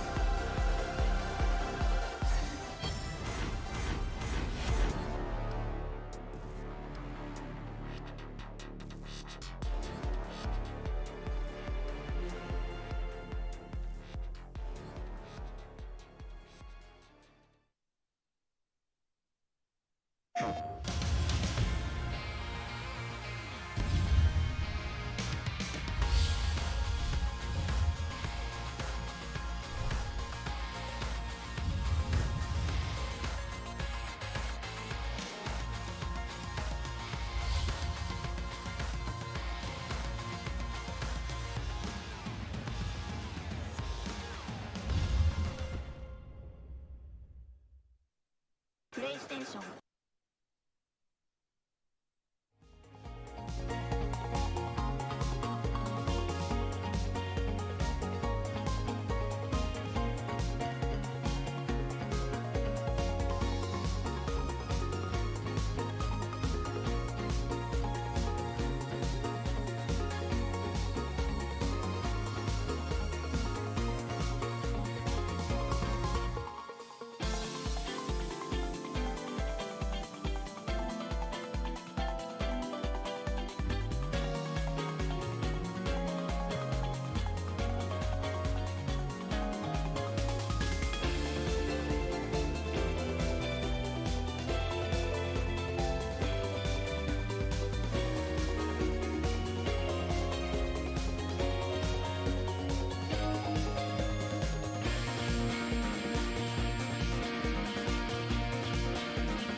And welcome back to the final stretch of today's top 16 for the Capcom Pro Tour EU West. I'm Damascus with my boy Taron for the last 2 games of today after a crazy stretch of games. TK is probably still at home like churning the butter, but absolutely crazy.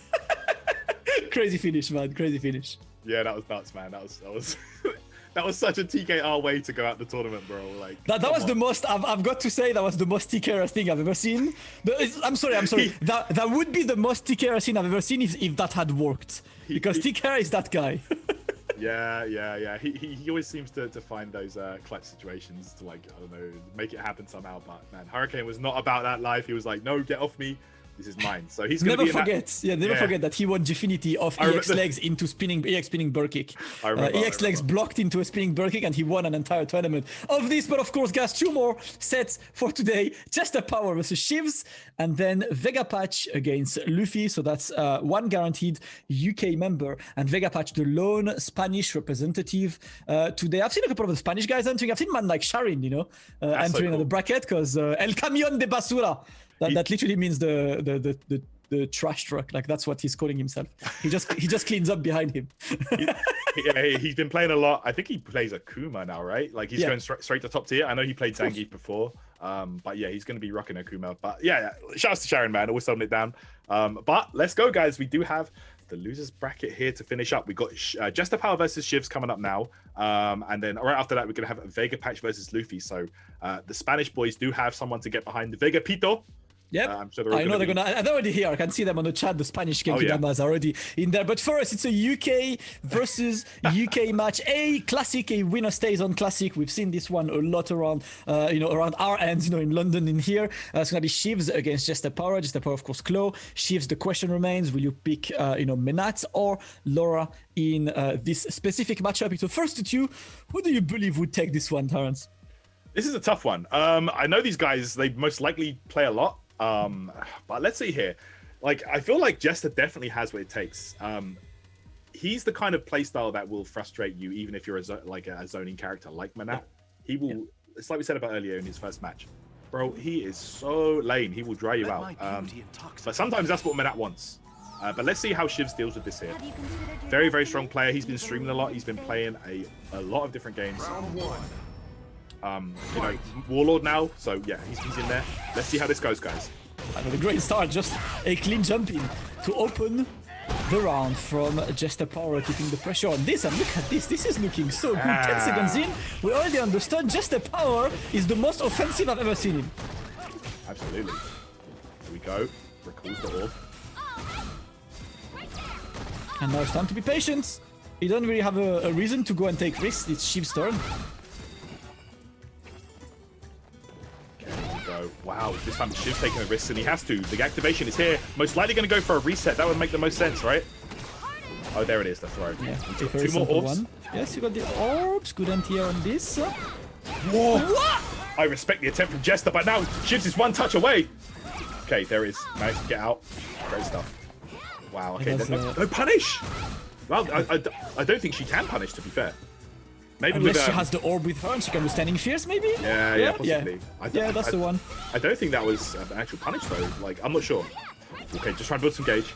I was waiting, and look at this. Jester took such an early lead, but he decided to wait after that. But when you just wait against Menat, it's gonna come, it's gonna happen. You need to get a way in, maybe try to get to sweep through something. We try to get in because 18 seconds and Shiv, look at this, he's chipping away and dash in. Listen, wait for 45 seconds, dash and sweep. This is the mind of a Vega player. He will wait for that long, but regardless, he's gonna dash and sweep at some point. Listen, it's called footsies, so I slide with my feet. Listen, man, that's it. Listen, Vega, bro. But like, there's a reason why Vega dash sweep is a meme. Like, it's always been. Bro, this character, man, he will always find a way to make that work. Now it's gonna wait up and gets the EX on this. Happy to wait. Yeah, Jester just waiting, trying to find a way in, and Shiv's just chipping away with the orb, looking for Jester's next move. Yep, there we go. That's it. Chipping away, getting himself some gauge at the same time. Shivs. You know what's crazy? If this was season 3, she would have had V-Gauge, V-Trigger. Yeah. By then, with 2 bars. Like, that was so busted, man. No thanks. Yeah. Definitely no thanks. Just a power looking a bit more like he built that second bar by whiffing that command grab, but it's gonna need a bit more. He's got the V-Trigger. But the thing is, like, this kind of matchup for Chloe is hard, because Chloe is not the kind of character who gets in easily on you, and the best character is so good at keeping you, at laning you out. How do you get that damage? The Orb gonna be there, he's dead. He's dead. Man, Shivs with the perfect timing on the Orb release. Oh, misses the super. He missed the super imp, I think. All right, let's go. Shivs needs to take... Oh. That was a very smart attempt. I actually respect that. Yeah. Shivs did not try to punish, but the V-Trigger attempt in the air, I think a lot of us out there will have gotten hit by this, because you're gonna try to just press a button after this or dash forward or something. But Shivs was more patient, and he's gonna get that round. Yeah, I almost forgot he could do that on block, to be fair. Cancel it into the V-Trigger. That's crazy. And of course, that now is plus on block anyway, the V-Trigger, so yeah, it's worth doing. And he's waiting. He's got the full critical art as well. Shivs, that drop ends up being in his favor. And still Jester, how can he get in? Yeah, it's a tough one for sure. It's like the Duel said in the stream chat a moment ago. Like, it's really unfortunate that Jester had to play against 2 zoners in top 16. Yeah. He had to play against Adalso and Almanat. Like, that's not easy. Well, you know, when you play a character who is weak against certain archetypes, one day you will have that bracket. You'll have that bracket where you play, like, you know, your character is weak against grapplers. You'll have that day where all of your pool is grapplers. Yeah. It has to happen one day. Today is not Jester's day, so he's trying to just fight through it. Yep, and I know that Jester has been working on a poison as well, but maybe not confident enough to bring her out here. I tried to get a jump in, but not really able to get this. The only time Jester managed to get anything is at the beginning of the game. He got a jump in. But the thing is, if you're betting your entire strategy in getting a jump in, that's hard, but getting the EX command grab... Listen, against Manat, you're maybe going to get 1, or if you're lucky, 2 clean jump-ins on her in a set. Like, it's not a common scenario. Yeah. Okay, there we go. Orbs are out there. Oh, Shiv's unable to convert. Pressure, though. Like, what do you do here? You just have to respect it. Chill. Of course. 10 seconds left, and Shivs is still looking good. Still got the life lead. Oh, great one. Just the power. He's going to rob him. That's it. Life lead. Look how long it takes. That's it. It takes a long time. 1 second, you're dead. You're done. That was an absolutely perfect clutch round for that claw, and just the power will go up 1. Jeez. That's perfect for Jester. You know, like that combo does take a long time. Yeah. Great. That's all he wanted right there. He wanted to waste down the timer. There was 4 seconds after that combo ended. There's no way she could chase you down, and you know she doesn't even do that much damage anyway when she gets you. So yeah, that's gonna do it. He just had to wait on this. Great stuff indeed. Just the power manages to clutch the round despite pretty much being chasing the life lead constantly. And that's exactly what he's always been so good at. This is what we've been singing his praises for. He is always gonna just, you know, wait out the timer till the perfect opportunity comes up, and then that's when he takes his chance. Here we go. Shivs right now with a great opportunity, gets himself some good damage and stun. Okay. And I'm seeing my group chat where Brian Hart is asking Bullstrike, what can you do in this matchup? And Bullstrike answers, pray. Pray, really? And that's literally the thing. I see it, yeah. And I can understand that. I can agree with Bullstrike on this. It's the kind of thing, I feel like the only thing Jester can do is hope that his decisions work. And so far, they've been working, getting close to the stun. Oh, jumps away and not chased. Oh, counter hit though on the orb recall. Again, but look at this. Jester, he still has resources. He's still in the game, guys. Don't count him out yet. The V-Trigger's active though. Shivs is looking to chip away that life bar. There it is. Gonna get a knockdown here. Reset time. Oh! Yo, I respect it. I respect it. I respect it fully. Don't you dare try and fake me, bro. Listen, when you don't wanna get mixed, you mix the opponents. You've got CA. Shivs saves the round. That reset attempt was a bit too gutsy on just the power side. And Shivs is gonna be taking the first round in this game. That's it. Sometimes you've got to show them. You know, if your character has no invincible option apart from, you know, super, sometimes you've got to throw the super out there and take the risk. This game is all about, you know, those hard reads. So, you know, you've got to make it count from time to time. There we go. Punishes him for trying that Barcelona dive. Oh, he tried. That was almost a great jump in, but not happening on this. And now trying to punish this. That's happening. It's looking hard, man. This matchup definitely looks upload. Yeah, it doesn't look easy for sure. There we go. The medium punch there, trying to push away Jester. Oh, that's a punish. Yeah, she doesn't get that much damage from these straight hits. You know, you really got to spend bar for the big damage combos with her. Nice, love that invincibility on the for the orb there. Okay. Oh. Nice. Good escape. Yeah, escapes the corner as well. It's looking like a great round for Shivs. And now Jester is looking, what kind of miracle can I make happen? Right. Oh, the jump was there, but could not get the conversion. Jester still looking for the miracle. The orb chipping him away. It's a one touch. It's a one touch on Shiv's side. Her jump heavy kick with the orb has a weird hitbox, but there you go. The stand heavy kick will close this round out and tie it up, guys. 1 game apiece. Jester Power needs to try and switch up that strategy because it was not looking good that game. Yeah, definitely needs to try. I mean, I don't know, like, would you go for poison there? Would you like? I feel like, personally speaking, I feel like when you play Chloe in this matchup, you're just hoping that the stars align for you in your favor and that the decision you take are working. You know, you don't really have a reliable way to take on that matchup, and it looks like Jester Power chose to come back to the lobby. So it's either some time for him to chill or a poison pick against Shivs. Let's see which one he's going to go for. It's going to be the final game of this set. Who between Jester Power and Shivs will join tomorrow's top 8? Let's find out. It's going to be, I mean, it's a tough one. Yeah. Like, Jester wasn't really doing anything wrong. Sometimes those Manat rounds just happen. Like, you know, like, you don't close the gap. She anti-airs you every time. She's ready with the punishes and stuff, and you don't get to do what you want. And sometimes that's just how the game goes. You know, it can't always go your way every time. Yeah. So let's see what he goes for here. If he has picked the poison, or if it's going to be Vega. Yeah, that's the question, really, because it's like as you said, right, Menat's kind of character, if you don't have a character who can like either hit from 4 or like, you know, delete distance between 2 characters, you're gonna face Menat by getting slowly, you know, like your life being chipped away slowly but surely by Menat, and until one of your attacks just works. And do you want to bet your life on this? Yes, he does. Jester keeps Claw in. The claws are up. Hashtag claws up. Jester Power is still in. And Shivs looking for a top 8 as well. Which one will make it out on top? Jester Power is going to give it a try. The first jump in is anti-airs. Okay, and again, look at this. Like, man, it's just such a hard one. Like, for so many characters in this game that don't really have like a legit answer or solution to these zoning characters, it can feel like a nightmare. But here we go. Jester gets a clean jump in. Oh man, that's a shame though. Punished, and then look where he is. He's back exactly where Shivs wants him. Yeah, and he's gonna try to get something else. The crouching medium to get a bit of damage. Not happening yet. Jumps away. Doesn't want to get. I like the fact that he's actively trying to not get chipped out by that orb. Yeah, for sure. He's definitely. Okay, here we go. Oh, the overhead. It's gonna be a good conversion.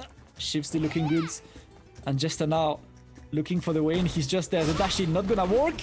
And the V-skill to push him away. Shivs raw V-skill? Raw V-skill, and it worked. Yeah, interesting. See, the V-skill is a weird one because it's actually very punishable on block, but the pushback on it's a bit mad. Oh, here we go! And he's got some good bar here. No, goes for a reset instead. He jumped this time because he got C8 once. He's like, it's not going to happen again. Yeah. But you know what? I've been waiting for that sky-high claw to happen, the cross-up one, because this one is hard as hell to block, but that's not going to be enough. Just the power will lose this round, and Shivs taking 2 match points. Yeah, that's it. Shivs right here looking good. Just needs to win one more, and he is in that top 8 tomorrow. Let's see. Can he close it out? That'll be a big one for him. Okay, full jump in right there. It's like we said earlier, you don't see those often, but when they happen, you gotta make it count. Definitely, that's the thing. That's a good one as well. Gets a good life here. Now he's gonna wait, trying to get Shivs in, but Shivs was standing fierce. Just bringing that life lead back. I think that she can maybe punish the Buster Claw with CA. I could be wrong. You know, not many characters have a legit answer to that, but I think that she might be able to CA. Okay. Now trying to jump good anti-air, and Jester just walking away, but he's still looking hard. Jester now keeping the distances, looking for a way to deal some damage on Shivs. Menat, who's just holding down back, using the orb when needed, playing Menat the way should be played, and now he's pretty much in a one-touch situation because he's got that critical art, but Jester with the pressure on. Oh, yo! Okay, and the conversion, this is it. He's dead, he's dead. Shivs is gonna take it right there with the fantastic conversion. What happened there, Damascus? Damn! What happened right there? That was a crazy situation, but the awareness of Shivs to be able to capitalize and get the full combo, the punish, finish it with the CA. Great play from him, man. That's a heartbreaker for Jester, though, man. That was sick. Shivs gives us the sauce at the end of this game, and nice. he is gonna validate his ticket to a top 8 for tomorrow, top 8 of the Capcom Pro Tour EU West, for the man who's been grinding the game so much over the last few months to finally reach that Warlords rank. Shivs is the 7th player to reach top 8, and only one spot remains. And Terrence, this spot is going to be decided by a matchup full of lore. It's Vegapatch against Luffy. Oh man, this is going to be a great one for sure. So Luffy will get the chance to run it back. Man, this is going to be a great one. Let's see what happens. That's all I can say. Like, I'm excited to see both these guys going at it. Luffy, I'm still shocked that he had to play against Problem in losers round 1 of top 16, but it went down that way, and here we go. Is Luffy going to make it into top 8, or is Vegapatch going to surprise him with that Fang? It's the question, because I don't even want to say surprise him with that Fang, because I have seen Luffy struggling against Fang so many times. I think we all remember like the MQS, beating him at EGX. Yeah. We've seen Luffy struggling against him a lot, and Luffy did lose to Vegapatch at the last EU CPT EU West, and Vegapatch qualified to top 8 after that victory. So the question now is, Luffy, did you have time to train? Because I think the main thing in Europe is this, right? If you want to train against a Fang, you got Vegapatch or MQS. But both of them, Verduance doesn't really play Fang anymore, so like he can train you, but like, is it a super efficient training? The thing with this is Vegapatch and MQS have a like radically opposite kind of style of play. So if you train with one, that doesn't guarantee that you will beat the other. It's time for the final sets of the day. Luffy on the left against Vegapatch on the right. Let's go. Let's go. And already the Spanish boys blowing it up, spamming the Dorito to help Vegapito. I like it. Plus frames, dash up, scoop. Okay, Luffy. Wow, interesting. Yeah, Virosol is not chased, though. Luffy gonna wait on this. Double dash, gets the anti-air on this, and Vegapatch just jumps away. Plus frames here. Nice. There with the armor right there. EX Peach. 5 frames, armor, so good. Okay, scoop. There we go. The meaty crouch medium punch. Great answer there. There we go. That's going to be the first round for Luffy. And that's looking like a Luffy who is like, I'm not gonna lose to you again, man. I've lost to Fang enough in my career. Done. I'm out there, but for now, it's a clean first round. But Vegapatch wants that Fang curse to continue. There we go again. Conversion from Luffy. Corner already. Plus frames on deck. Oh, the challenge though from Vegapatch. Very risky, but it paid off. Paid off indeed, and now he's getting the corner pressure on that Mika. Look at the poison building up. That's all he wants right now. He wants that Mika to wait. Great one. And he's in the corner, but Luffy blocked this. Yeah. Okay. Oh nice. My goodness, the traps. Yeah, into the meaty stand fierce as well on this. I love this. Vegapatch was actually the first Fang player I saw doing this consistently back then. And Vegapatch with an extremely strong round. It's a one-touchy. It's one touch right here. Indeed, there it is. Low short, we'll take it. Run round a piece here, and already explosive first match here for the final game for the top 16 guys. Get hype. All right. Well, that's a very clean, first game on this. Vegapatch immediately answered, and he's getting stopped by the poison. Vegapatch with more pressure, and the throw is decked. Yeah, plus frames there. Okay, so Luffy is the master of like mixing up his charges, his timings on the drop kick, but a full jumping combo connects. Vegapatch coward crouching a bit too much here. Luffy taking his time, trying to maybe get over that poison. Doesn't care. He'll just dash to this one and then get a simple hit just to get the poison out. Yeah. All right. Luffy right now trying to find that approach, trying to react to whatever Vegapatch does with the answer. He does have more bar, so if he needs to EX Peach through, he can. All right. Check.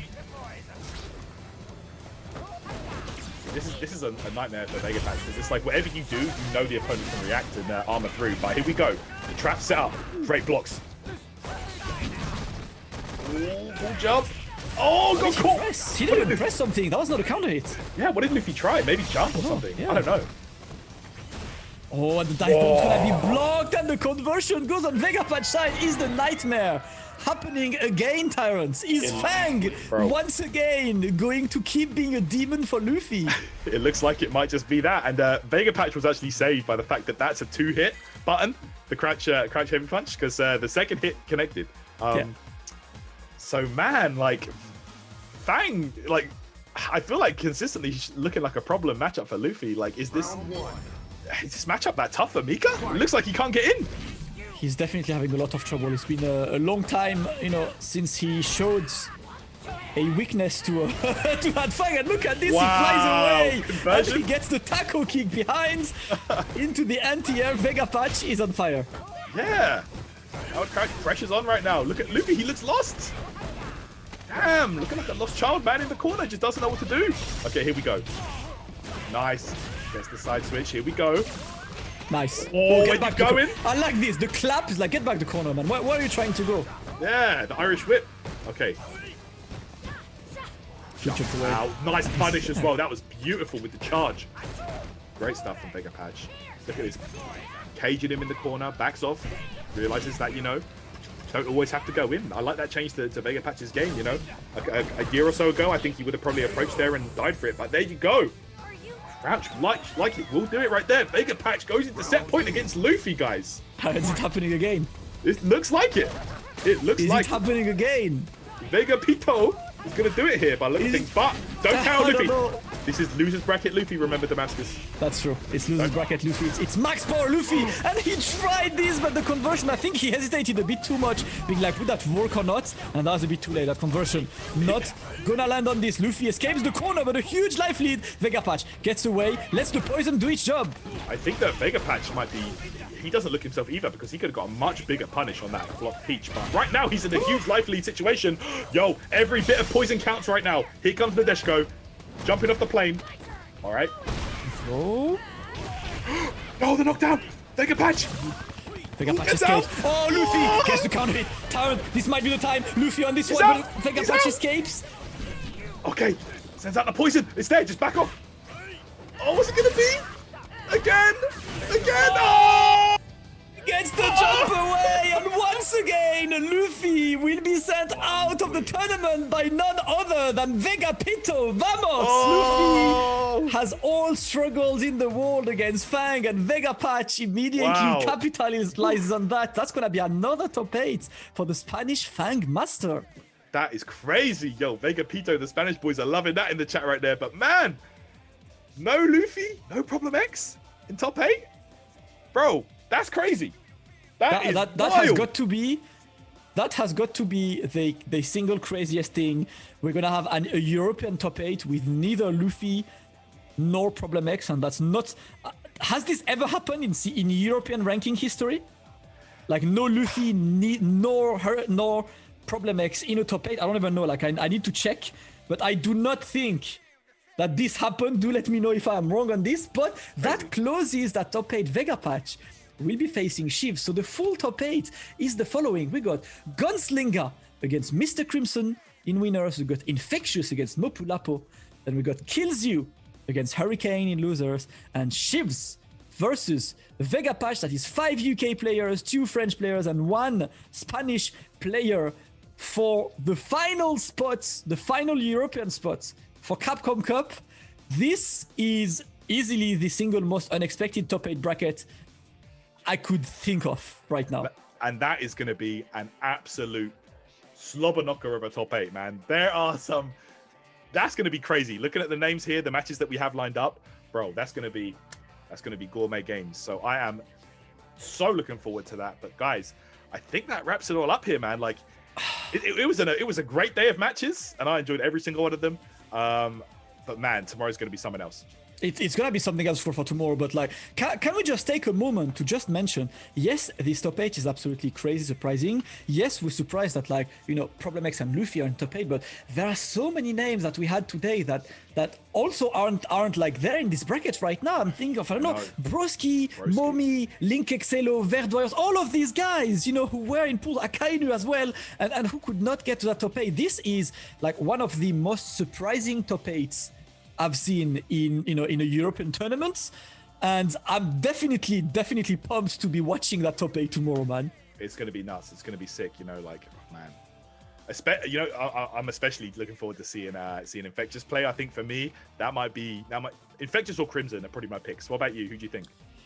I do agree with Crimson. I'm still keeping with Hurricane because like that's a man I respect and trust so much, Same. Especially in the first 2-3 situation. Tomorrow, that's gonna be a bit maybe more in his favor. But he could lose to Killzoo. That's the thing. Killzoo is one of the players who actually got a good grip on the Hurricane matchup. So it's not gonna be an easy one.